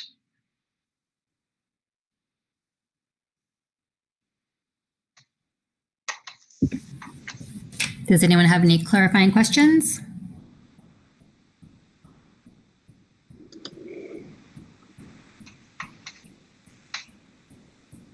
Okay, seeing none, would someone like to make a motion? I'll go ahead and make a motion. I move to approve Resolution 20-22 Annual Report and Accounting of Developer Fees. Thank you. A second? I'll second. Mary? Any public comment? No. Or further discussion? I see no public comment. Thank you. Roll call? Trustee Babcock, Yes. Trustee Mattson, Yes. President Paoli, Yes. Trustee Schneider, Yes. Trustee Makala. Yes. Thank you, Wendy, for preparing all of these tedious reports and calculating. I know it's not easy, but I know it's also, you do a good job. So I appreciate all your time and explanation. It's fun. It's like little puzzles. I think I was going to say, I think you enjoy it a little bit. Otherwise, you wouldn't be doing it. So moving on to 3.5, reopening and return to school. I don't know how long this will be reporting. I was kind of thinking of maybe taking a break between information and discussion, like once we reach after this line item. Do you feel like everyone's doing okay? Or this is going to be a long reporting? I don't know. I don't think it's going to be long. Okay, very good. So we can't return back to school right now. We continue to be in the purple tier. I always tell the administrators prepare for a return so that we are ready. We heard from our constituents and our staff at the November 12th board meeting that time was of the essence, meaning that they needed time to be able to plan and prepare. So we know that once we go back into the red tier, we are told right now that once the county is certified in the red tier, then schools have to wait an additional 2 weeks. So because of that 2-week time slot, I am not okay with saying that we're just going to wait till the red tier in order for us to plan and prepare. I don't believe 2 weeks is long enough to make sure that our families and our teachers are prepared for returning. So we are preparing for that return right now. I told the administrators to prepare for a January 19th return. Of course, people are laughing, and they may be laughing, but that's fine. But the reality is that we need to start somewhere and we need to prepare. So when we get to our January 21st board meeting, if we get the green light to reopen, then we'll move for a date. But right now, I don't have that for you because we are, like I said, in the purple tier. So reopening at this point is not possible. When we meet back in January, I will have a better idea of our reopening plan. We are going to have to modify it a bit. We are looking at our classroom capacity and where our students are, and we're going to be working together to come up with a reopening plan that accommodates for the classroom capacity. I anticipate at this point that we're going to be looking at different models. It may not be an AM/PM model. It may be, an AB day.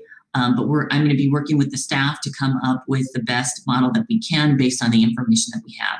So when you see me again in January, look for a reopening plan that mitigates that classroom capacity so that we can look and figure out how to do this in the best way possible for students. My hope and prayer is that we can return students to school as soon as possible. And like I said, I'm hopeful for January 19th. If for some reason that stroke of luck happens, then we'll convene a special board meeting for you to make that decision. To be quite honest with you, I don't anticipate it. I think our January 21st board meeting will have more information. But again, my goal in communicating to staff is that we need to prepare, so that once we have the green light, that 2 weeks is okay, here we go. Instead of scurrying around trying to figure out, do we need to move kids? Do we not need to move kids, and what we need to do? So all those changes are happening this week, and we anticipate the majority of student movement will be completed by January 11th. So I have nothing for you to vote on, is what I'm saying. That's the short version. Any questions for me? Does anyone have any questions? Kathy?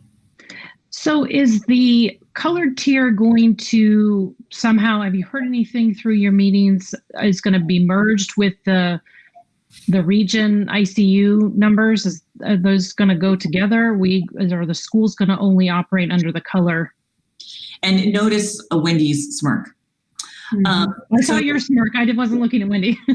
So the difficulty here is that our ICU capacity in Mendocino County right now is good.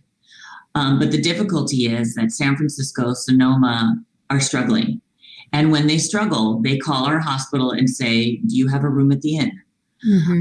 And our hospitals, being that they're here to help people, are taking patients from out of the area. So that does impact our ability.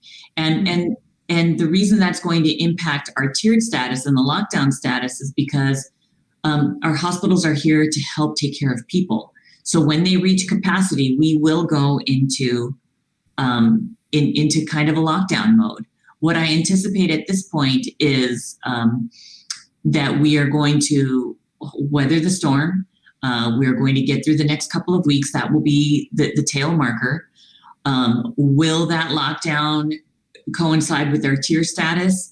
There are mixed reviews on that. The meetings that we've been attending have been more focused on the deployment of the vaccine and how that's going to happen. What I will tell you in reopening is that school personnel and school staff are now slated for phase 2 of the distribution of the vaccine, which I think is important to our reopening, because that tells us that once this vaccine becomes more widely common and more widely available, it's going to give us more flexibility in this tiered status to move kids back on campus. There's also a lot of talk on the state legislature about following the example from New York about opening K-5 schools now to full capacity, believe it or not. And we're only talking about half capacity. And then also following the models of Europe of watching the schools who've remained open. So I'm not sure where we're going right now. I'm glad that we postponed our regular board meeting for January 21st. I truly believe we'll know more by then. And if not, we have a February board meeting just 3 weeks after. So I think we're in good shape to be able to have more information for you at the January meeting. For right now, though, Kathy, I don't have an answer to your question. I do believe that our county is going to feel the pangs of our ICU beds being used for some people out of the area, because our hospitals are doing a great job of taking care of patients. And kudos to Adventist Health and the Mendocino Coast Clinics for taking care of our community. I have to tell you, the clinic in Adventist Health, they've been great. So I feel fortunate that for as isolated as we are in Fort Bragg, we have wonderful healthcare, all things considered. So hats off to our first responders and our healthcare workers. They've been doing a marvelous job. So I didn't answer your question other than, I don't know. That's still an answer. Thank you. Yeah. Any other questions? Or public comment? I have no public comment, but I'm going to keep watching it because I know there's a lag on YouTube. Okay. So. Mary? I did have one quick question. At our last meeting, we talked about the staff would be working on not just the red tier, but also the orange and the yellow. Is that happening? Is that going on? Yes. So we're starting with FBDTA and working with them. And then we'll be doing a little bit more with each of the leadership teams and with each of the staffs. So we need to start in a central spot instead of kind of all scattered around. But the difficulty is that right now our county doesn't have much guidance on orange and yellow, what those tiers are. MCOE did a great job and provided us a matrix of purple, red, orange, and yellow so that we could see how those changes were to happen. But since then, we have received a new public health officer, Dr. Corin, who has not completely blessed that yet. So we have a lot of things in the works, but right now what public health is really focused on is vaccine distribution and making sure that our folks in the hospital are being cared for. So I recognize that that's not at the top of the priority list right now, except for us in the school system, it is, because we want our kiddos back. Okay, thank you. So Still no public comment. Okay. And then I just wanted to mention that the ICU indicator, it's interesting what I've read. It makes it sound like they don't even know, well, they haven't told us, but that in our region, someone in our region, I don't know if it'll be one county or two, could throw us into that lockdown, even though we might have, high, that percentage of the ICU availability could be affected by another region, another county in our region. And this next month will be interesting because there's an Assembly Bill number 10 that was in a first read at the state level. And that is our leaders wanting to push an opening. So if we have the state, at the lawmaking area, area in the state pushing, it'll be interesting to see how that, how they collaborate at the state level with the Department of Public Health and with the new ICU indicator. Because I thought that if you were a district that wanted to file a waiver, that if your ICU indicator is triggered and you're in a lockdown, you can't even do that. So I think this next month is going to be maybe it could change along with our county Corin orders. So I just want to thank everyone for the information, Becky, and going to all the OES meetings and trying to collaborate with our leaders so that kids are supported, because it is difficult. As the report, this was just only at the high school, lots of A's, but a lot of people still struggling. So returning back to school is important, and I understand that, and I appreciate all your work that you've been putting into this, because this is not something that you signed up for. So I guess we just there's no action to be had, and if something comes up before January 21st, we'll be notified, and otherwise there's no motion. So how's everyone doing? Do we want to break for 5 or 10 minutes and then go into the information and discussion part of the agenda, or push through? Okay. You want a 5 or 10 minute? A 5 minutes. So come back in at 8:17.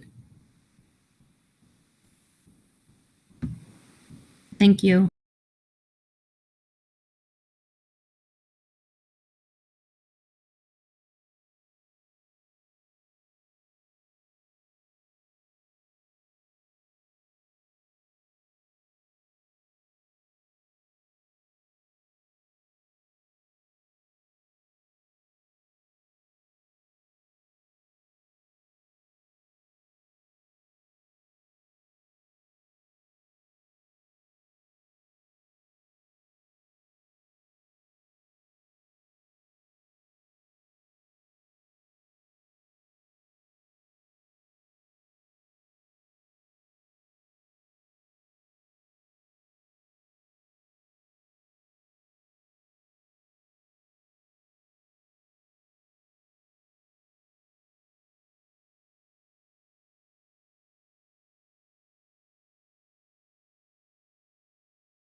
Okay, so I think everyone's returned from the brief break. And please, if you felt like you needed a break way sooner than that, don't be shy to raise your hand and say, let's take 5.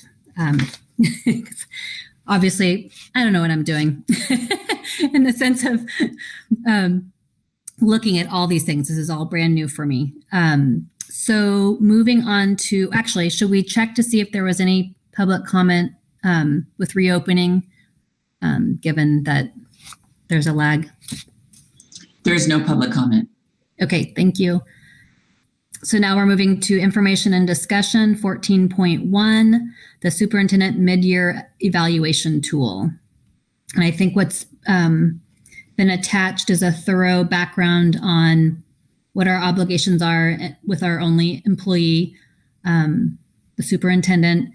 And we've attached the tool that we use, the evaluation tool, that is used. And so is there any discussion on this?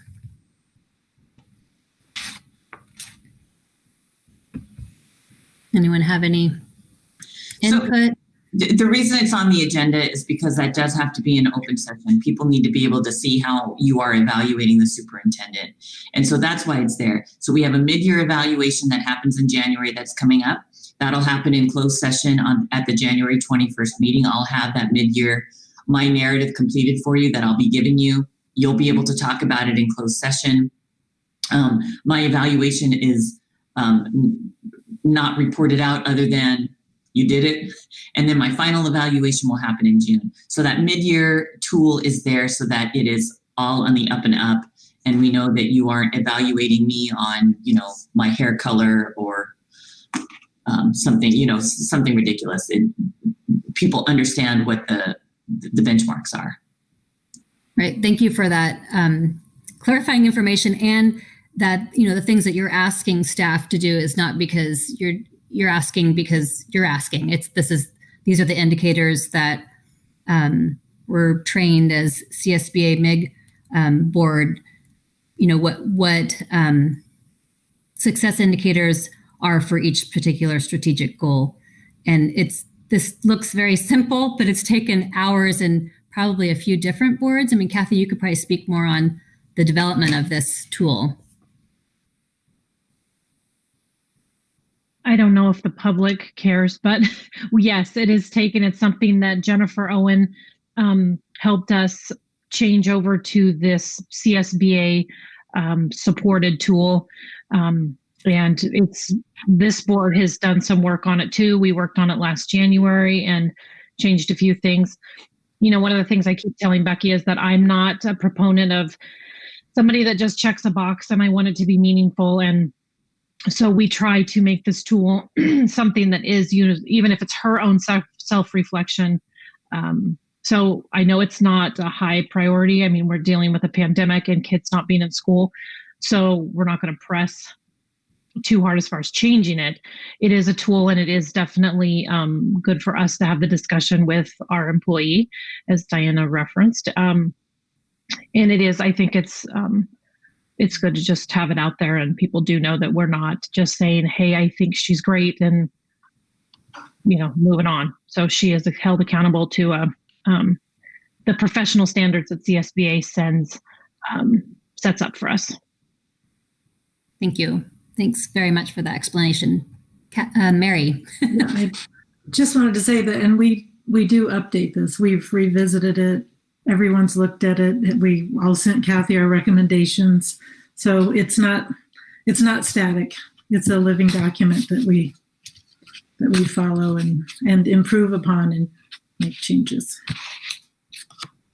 Great. Thank you. Thank you, Kathy, for all of your work getting this forth, along with our mission and vision. That's been, I think, what did you say? It took 4 or 5 years to get that chiseled out. So thank you for your all your hours with keeping us on task and moving along. Any public comments? I knew you were going to ask. I was ready. There is no public comment. I've got my note card here. I'm trying to get prepared. So moving on to the good stuff. And here's Anna, another board policy update with a hyperlink, and she's got little notes. And so I followed suit and I just put question marks for areas that I don't know if everyone can see that. So this is a shareable document so everyone can see Anna's little notes, or no? Make a note. So it's interesting that you can't see it on an iPad. So when you're using the app, you don't see it. But today I went in on my desktop through Google, my whole Google portal. And I'm like, oh my gosh, this is so amazing, because I didn't see her notes before. So any of you guys using an iPad or tablet, you can't see the comments. Wendy had some on her where she had highlighted a few things in her report. You can't see those on the Drive app. So definitely I know for future documents that we can make comments or highlight things, and Anna or our new assistant can do that as well. So FYI, they don't show up in both places. So, and I think, I don't know what the protocol is, but I just put my name in a question mark just to show it like a pause. And I don't know if that's, we can't all be writing questions, I think, before a meeting, because that be construed as a serial meeting if we're, posting things on a document that everyone can see. But I don't know if putting question marks, just putting, I don't know. I would say that,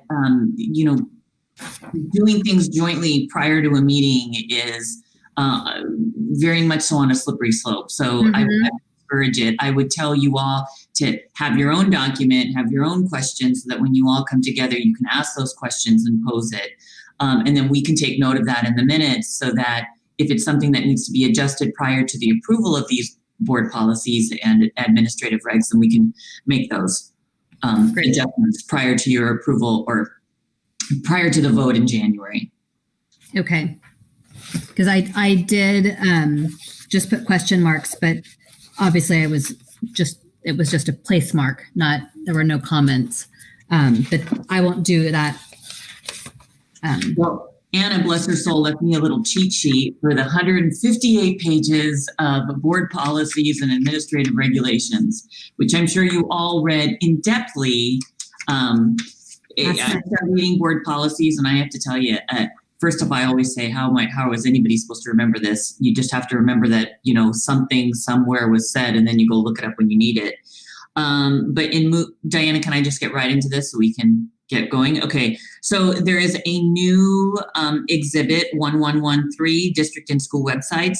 Before Anna left, she made sure that every single one of the documents that's listed in this new policy is on our website, so we're not worried about that. But it is new, so it's not really something that has optional pieces for us. The next one, board policy 3280, it reflects a new law, which is SB 820 and 2020. So it's about sale or lease of district-owned real property, and that's kind of what we've done in the past with having to do a public notice for like Noyo Food Forest before we were able to lease that to them and so forth. So all that is based on the new law. There's not much wiggle room on that. The next one is board policy 3530, which is risk management and insurance. The timeline for reporting to the board on risk management activities is revised from twice a year to periodically to give boards flexibility based on the district need.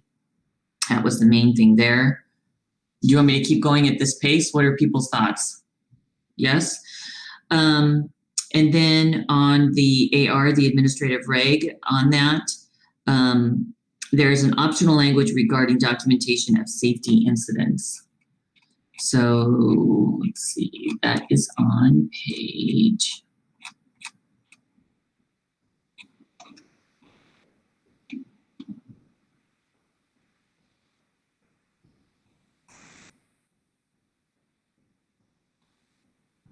Okay, it's the AR, so.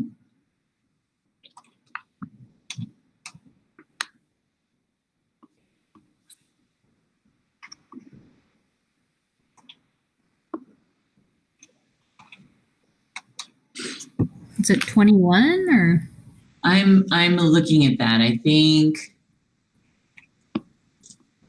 I don't think there were any side notes on that one either.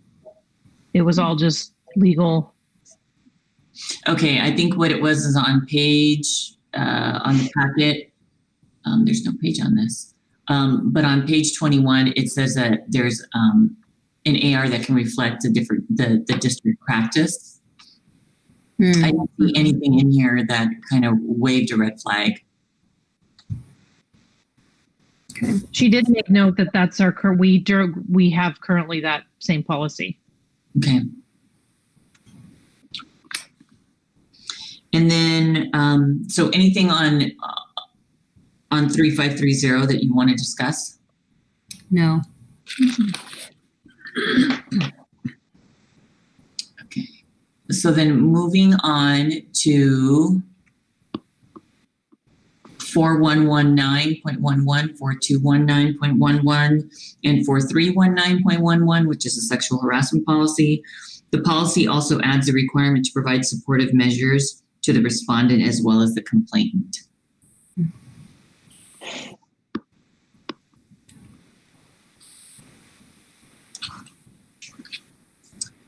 And then AR that goes along with that. We are supposed to post the Title IX coordinator in a prominent location on the district website, which we've done. And is that now you, or is it still Mark Chimolino? Well, it's me. Mark was handling all the ones that had to do with Title IX for athletics. Otherwise, myself or Carolyn Carini do it. But I'm ultimately the Title IX person if there's a complaint. Okay, and then let's see. There's a new exhibit.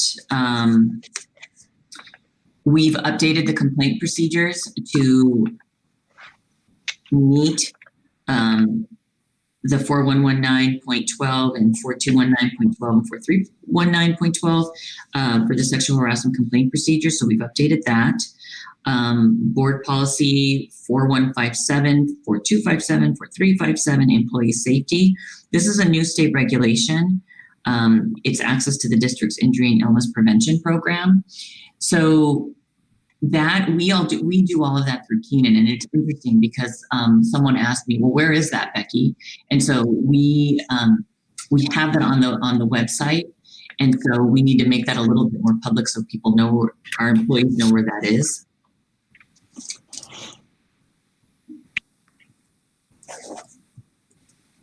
Okay, and then 4157, 4257. And I'm just going through the packet to make sure I'm not missing anything.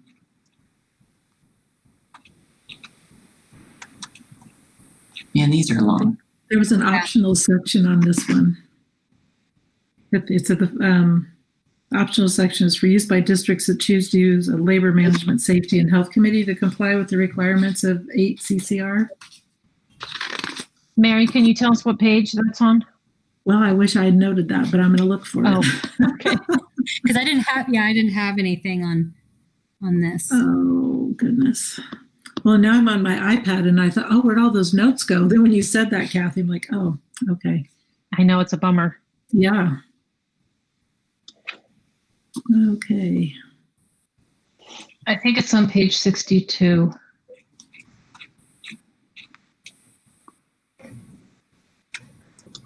That's into the sexual harassment, though.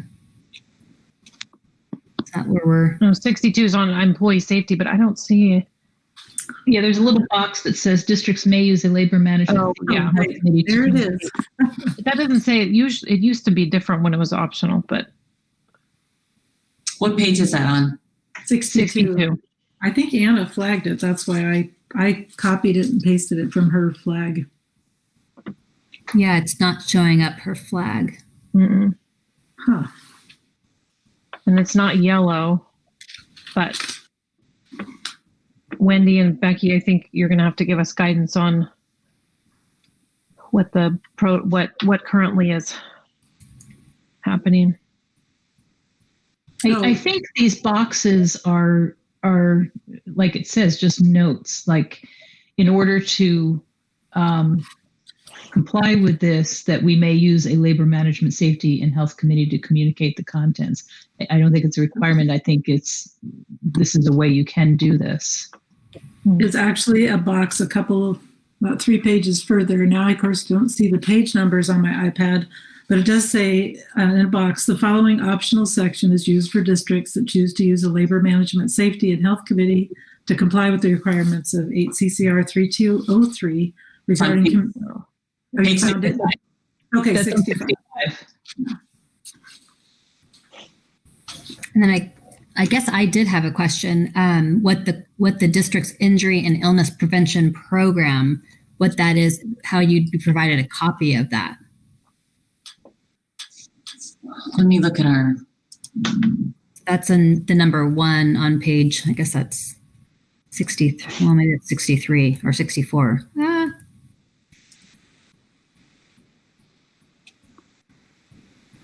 I think it's 64, second paragraph. Okay, so on our employee resources, we have a section that says injury, and I'll share my screen so you can see this. So this is our employee resources page. Give me a thumbs up when you can see it, please. Okay, so here's our employee resources page, and here's our front page of our district website. And down here for employees, I click this link. Okay, that takes me to this. And when I scroll down here, I get right here, injury and illness prevention program. And so I can open that up. And it's a 22-page full of love document. Now, the last time it was updated was 3 years ago. So you can go through and read all of it at your leisure, but there it is. Thank you. And like I said, Anna did put all that on the website before she went off to greener pastures. I'm sure a lot of it was already there. She probably just went through and checked the items off. I wouldn't doubt that it was all there already. And that was the one thing when she looked at that new exhibit about the district website, she came in and said, you know, all the things that are mentioned on there that we're supposed to have, she said they're done. And so, okay, that sounds great. Mm-hmm. So we're good there.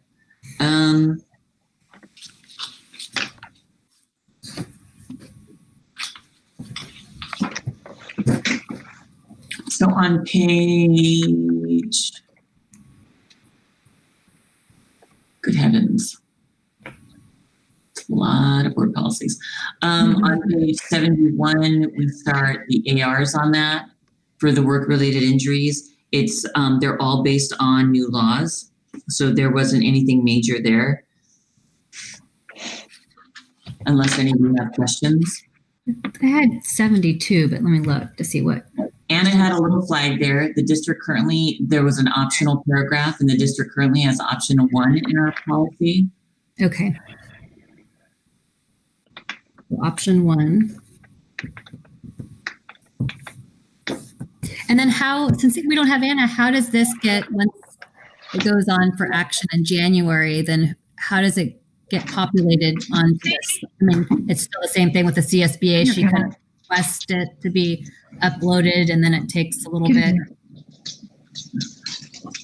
That process is still the same? So it goes to Gamut, and Gamut then uploads it to the website. Hey, Kath, you're not muted. I'm sorry. Everybody in the house is doing something, and my dog was doing something too. Sorry. When I'm trying to look at the 2 tabs.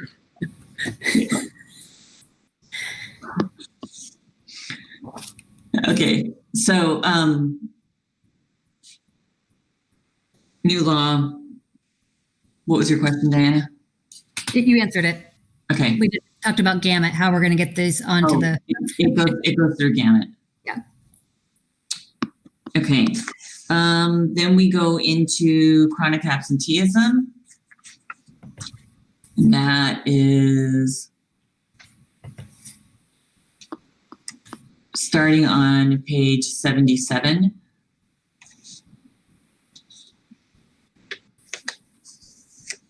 So this is an update with the designated attendance supervisor as the person responsible for performing various assignments.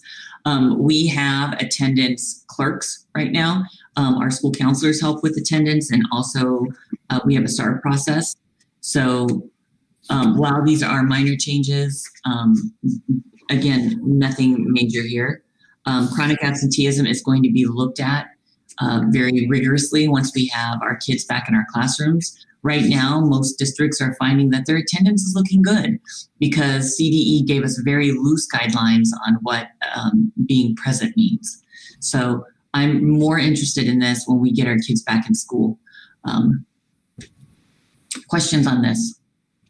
I'm actually curious about the interagency wraparound services.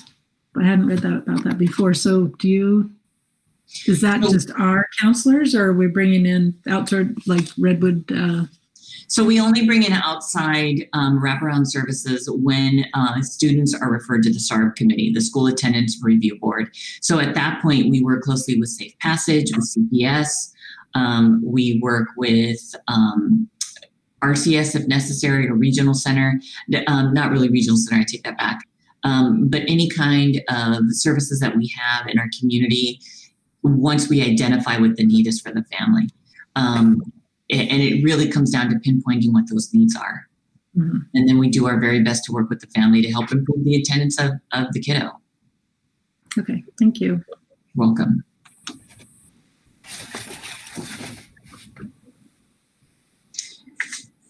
Okay, moving on.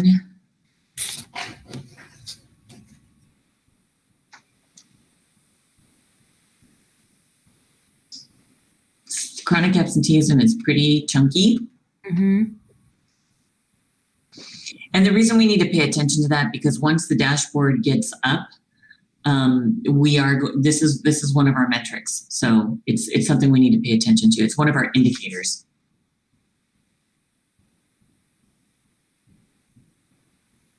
So it's like a 92 is the next note from Anna. Okay, and it says FBUSD currently has this option in the paragraph. This is our current practice. The superintendent, which is on that page, it talks about the superintendent's attendance supervisor or designee shall maintain accurate attendance records for students identified as habitual or chronic truants. In addition, the attendance supervisor designee and or staff persons who have direct contact with the student or parent guardian shall document all their contacts regarding the student's attendance, including a summary of all conversations and a record of all intervention efforts. And so we do a lot of that documentation in ARIES. Mm-hmm.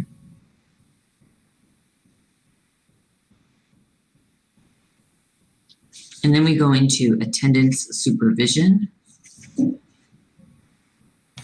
So this regulation was updated to reflect the requirements to investigate complaints of violations of compulsory education laws, gather and transmit to the county superintendent of schools the number and types of referrals made to SARB, requests for petitions made to juvenile court, and refer a matter to court if a parent guardian continually and willfully fails to respond to SARB directives or services. So this is just about holding families' feet to the fire about getting their kids to school. So on 97, there was an optional paragraph, and then it was saying, attendance supervisor shall annually report student attendance data to the superintendent, but I'm sure that's done through. So we look at attendance several times in the year. And it's the principals really reporting to all of us. And we look at those chronic absenteeism numbers because that's what gets reported to the state. So our chronic absenteeism prior to COVID had actually decreased at Redwood, decreased at Dana Gray. It went up a smidgen at the high school, but they were low to begin with. But it went up a smidgen at the high school. And I believe, I don't remember the middle school. I think that might have gone up a smidgen or I'm not going to speak. I think that the middle school might have gone down a smidge too, but I know Redwood and Dana Gray both took huge declines. So we continue to look at that and monitor it. And then moving on, we're back to sexual harassment. Policy 5145.7.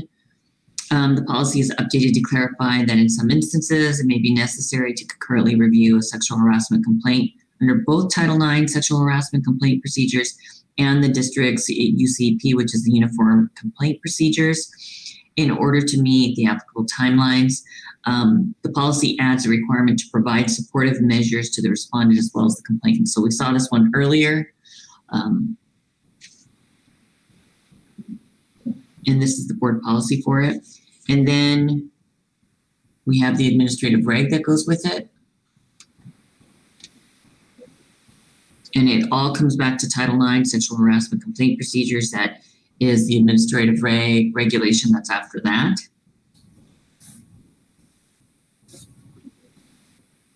And then on page,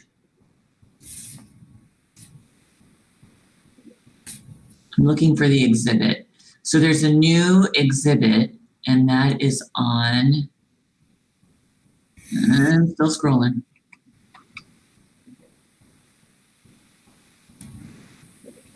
Mm-hmm. 130. Oh, thank you. Sorry. 131 actually is where the one is. So all this is just based on law changes. And then one,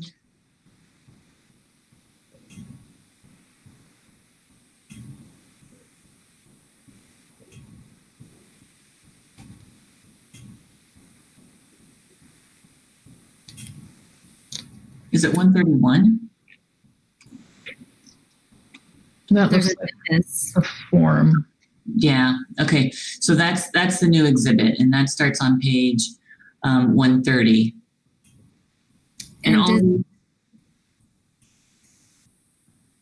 so that new version, Diana, was the new version of that document has been posted on the district website as written.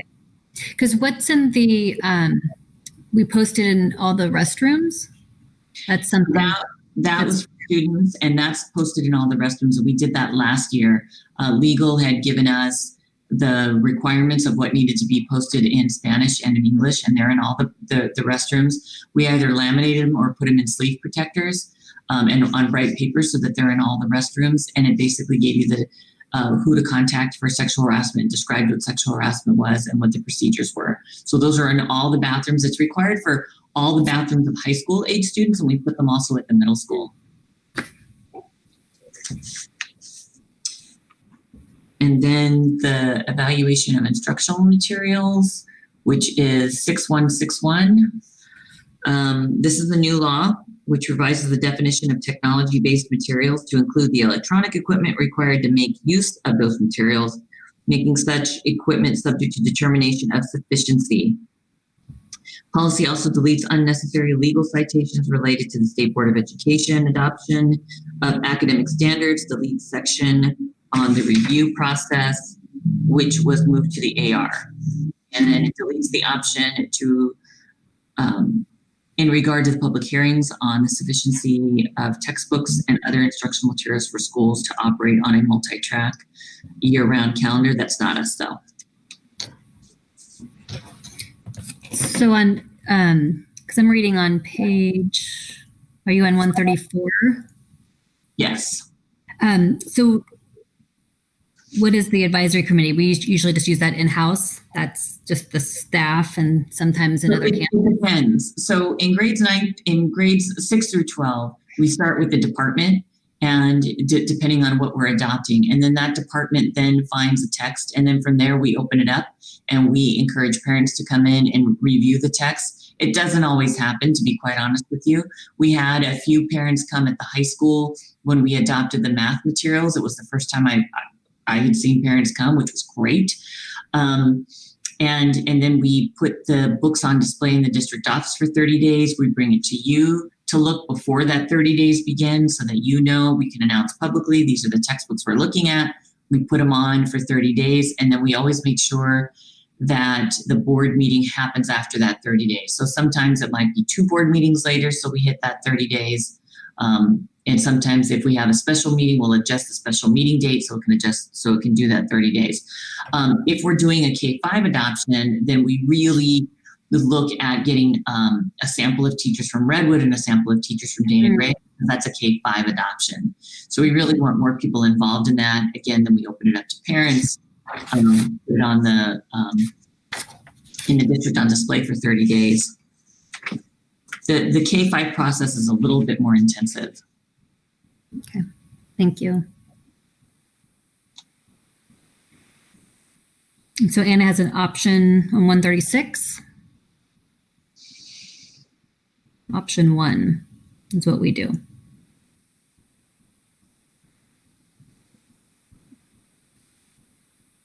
And this is, yes.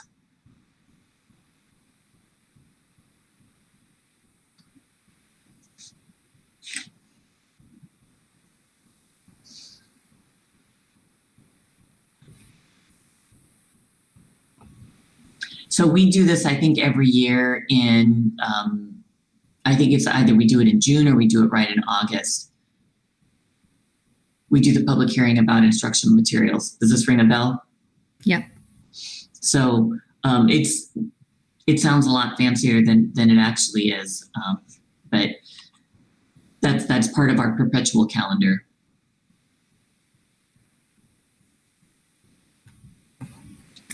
And then I saw an optional on 141, and it says the superintendent may establish an advisory committee. So it says may conduct for the review of instructional materials. So I guess that's not, it can be left in there. So it just says may. Right. I'm not worried about that. And I'm pleased with our process, to be quite honest with you. When it's time for us to adopt the next series, especially in K-5, it really is a group effort. And that's when it becomes much more meaty, because to find something that works for kindergarten and also works for 5th grade at the same time requires an enormous amount of communication. So we usually get all the samples that we can here in-house so that teachers can look them over. They could potentially pilot 1 or 2 lessons. We work with publishers to find out, okay, what are the nuances here? We also look at what works seamlessly with the systems we have, meaning Illuminate, Elevation, now also iReady, but those types of things. So I'm not too worried about a committee at this point, because I know that our staff, they do a really good job about investigating materials that are potentially on the line for adoption. And then we also work with MCOE, because usually if we are adopting something, other schools in our county are adopting something as well. And so we can do that more in a joint collaborative effort.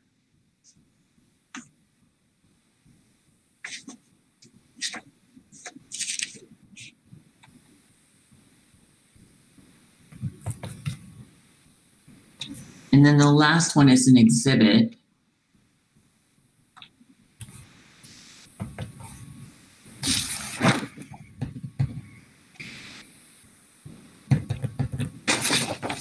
So this exhibit is 9323.2.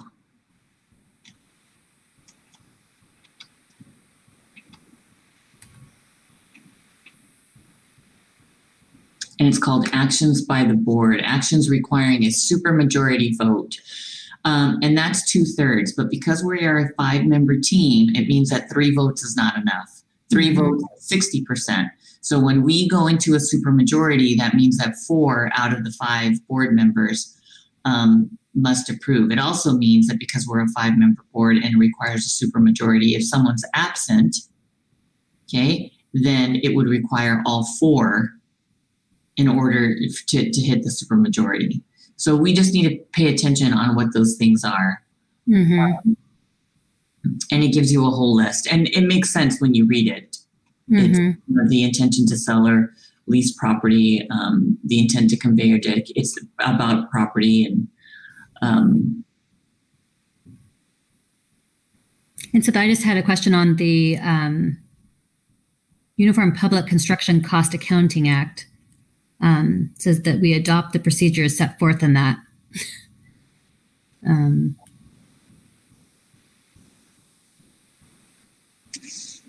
which I guess, I don't know if we've done that or if this policy making us do this. Wendy, do you know what that is? The Uniform Public Construction Cost Accounting Act. Have you heard of that? It says it establishes a higher bid limit and a more informal bidding process for certain projects. The threshold for doing this changes every year. Which page are you on? I'm sorry, I got lost. I'm on page 156. Mm-hmm. 6. Okay. And it goes into the next, the bottom, very bottom. Right. So it's they adjust the limits that require you to go out to bid occasionally, and there are certain things where I don't know the details of it, but I have seen discussion about it where they kind of relaxed the rigor of the process in certain situations. So we're abiding by that. Yes. Okay. And then do we have a duplicate or 6161.1? For that exhibit, that was part of the instructional materials. That was before this one. Just add a number. It just, because the file ends in the 9323. So I was wondering if we missed it. It was above that. So if you go to page, Gotcha. The E is exhibit. Got it. So were there any public comments? invigorating stuff. No public comment. So these mostly were all law, and then Anna nicely put in the tabs, which were optional. And so this will be uploaded to Gamut, and that'll be one of the tasks of our new assistant. So it's after you approve. So this is going to come on the agenda on January 21st, our next meeting. And if you approve the changes as presented, then we put those changes in and then send them to Gamut, and then Gamut uploads it for us based on the changes, based on whatever options we've taken or not taken, and so forth. Does anyone have any further questions or discussion? We're ready to put it on the agenda. So moving on to 15, advanced planning suggestions for future board meetings. Does anyone have any input on that? So just to clarify, because people have asked, why do we have board meetings? And I know I said this at the beginning, but just to say it again, this was supposed to be our LCAP. We were supposed to talk about the LCAP tonight, and then public hearing was supposed to be tonight, and then we were supposed to approve it tomorrow. And so, and it was all supposed to be done before December. I think December 15th was the deadline, wasn't it? Yes. So that's why we had done it on the 14th and 15th. We pushed it all the way to the last possible. Yes, Kath. The meeting's also on a funky day because of the election year. So there were two things going on. So that's why it's on. One of the reasons why the first one anyway is on. It had to be after the second Friday of the based on counting. Yeah, the official election results had to be certified before you could have the. So I remember that all changing, and so next year it won't have to be like this unless we have some LCAP issue. So tomorrow we still have to hold a regular board meeting because we have it on the calendar. So that's why it's only 10 minutes because there's nothing for you. There's no public hearing. There's no certification of our LCAP. And then from there, rather than not meet because you're already meeting and we have it on the books, we're going to do the board self-evaluation at that point. Okay. Kathy? Never mind. No, but this is the time to talk about the suggestions for future board meetings, advanced planning. Did you have something? No. Anyone? Because I was just curious on the learning loss mitigation, because right now, if something in the future, if that's something that will get reported out to us, I know we're not getting benchmarks, but just knowing all the tools that we're using and what that looks like, and what we're purchasing. So I don't know what people are using. That was just an interest of mine. We can have that discussion when we move into Starks in January. All the principals will be presenting their school accountability report card. Okay. And you can ask those questions there. I did meet with Mr. Kale and I looked over his oral reading records. The good news is that when our teachers did the reading evaluations with our kiddos, it was okay. Yes. So yeah, so I'm seeing the eyes. So I think that we can't like totally discuss it, but just saying that we'll talk about it next meeting. Yeah. Yeah. Is that right? Okay. Our teachers are doing a good job. They're doing a great job. So I'm not worried. Yeah, about no, it. I don't doubt it, but I just think that it's good information to know what these tools are and if something that you'd retain if we probably couldn't even afford some of these things with non-COVID money. But I just wanted to maybe a letter to the state leaders. I don't know if we could put that on an agenda for the workshop, maybe just to talk about that, or I don't know if we need to do it for a January meeting, but maybe at the workshop in January. And then just if our health officer is going to continue to make us do virtual meetings, there was a speaker that spoke about the limitation of not having any live conversation, that everything has to go through the email. So I don't know if that's something we could talk about at the workshop. That was my only notes I had. So I don't know. Will there be an agenda setting for that workshop? The one in January? January. How does that Usually work? just the president worked with Anna and Becky Okay. to do it. Okay. But we could have someone else. Mhm. Yeah. Okay. It wasn't a formal meeting. It was just email back and forth, Okay. if I remember correctly. Okay. For the workshop. Well, do we need to set a date for that workshop? Since our meeting's not till the January 23rd. 23rd, I thought. The What is it? Saturday? It's been January- made. Mm-hmm. January 23rd. 23rd. 10 to 1? Let me look on my calendar.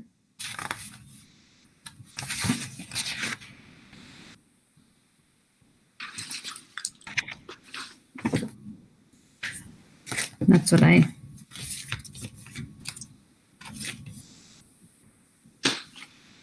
have January 23rd, 10 to 1. That's what I have. 10 to 1.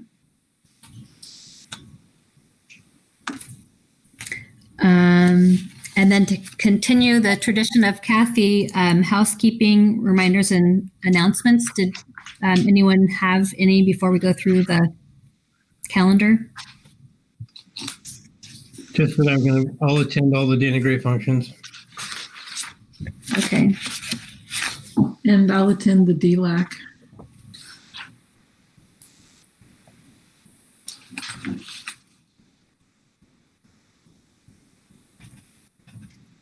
Okay, so I will do, okay, let's start from the one. Does anyone have any other announcements or reminders before we go through the list here? Nope.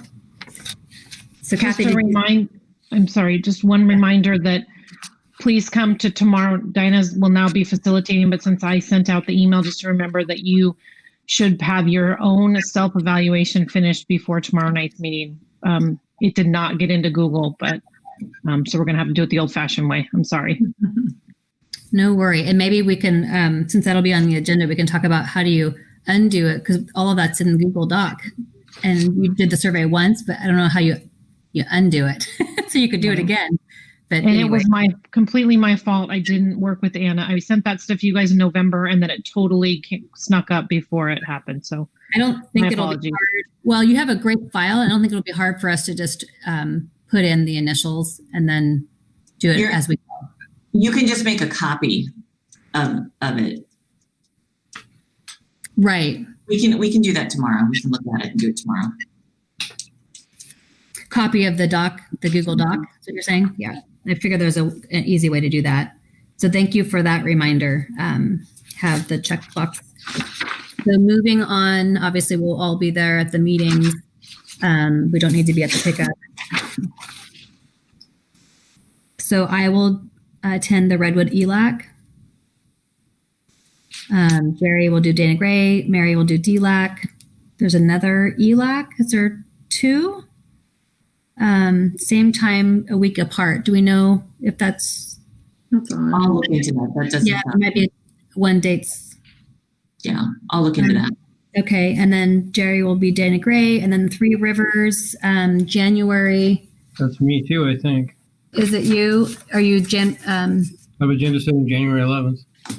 Okay, great. So that's Jerry. And then the tentative meeting, that's true. January 21st will be there. So tomorrow is there a Three Rivers board meeting that will you try to attend? I will attend for half an hour. It starts at 5:30. So yeah. Just a note, the Three Rivers board meeting is the same time as the Dana Gray Parents Club meeting on the same day. Yes. So, and Gary also can't be at both of those. Thank you. Well, the Yeah. middle school's having their parents club meeting tomorrow as well, but it starts a half hour. So I was going to do a half hour of middle school parents club, a half hour of Three Rivers, and then I'll join you guys. Okay. So does someone else Jerry, want? I can pick up the Three Rivers meeting. If Okay, cool. Thank you. Mhm. Okay, thank you, I Kathy. just put in the back of your mind, I'm going to have a hard time doing 9 to 5 stuff beginning now. So I'm happy to do stuff after that. But anyway, the 2 o'clock meetings aren't going to work so well for me anymore. Okay. And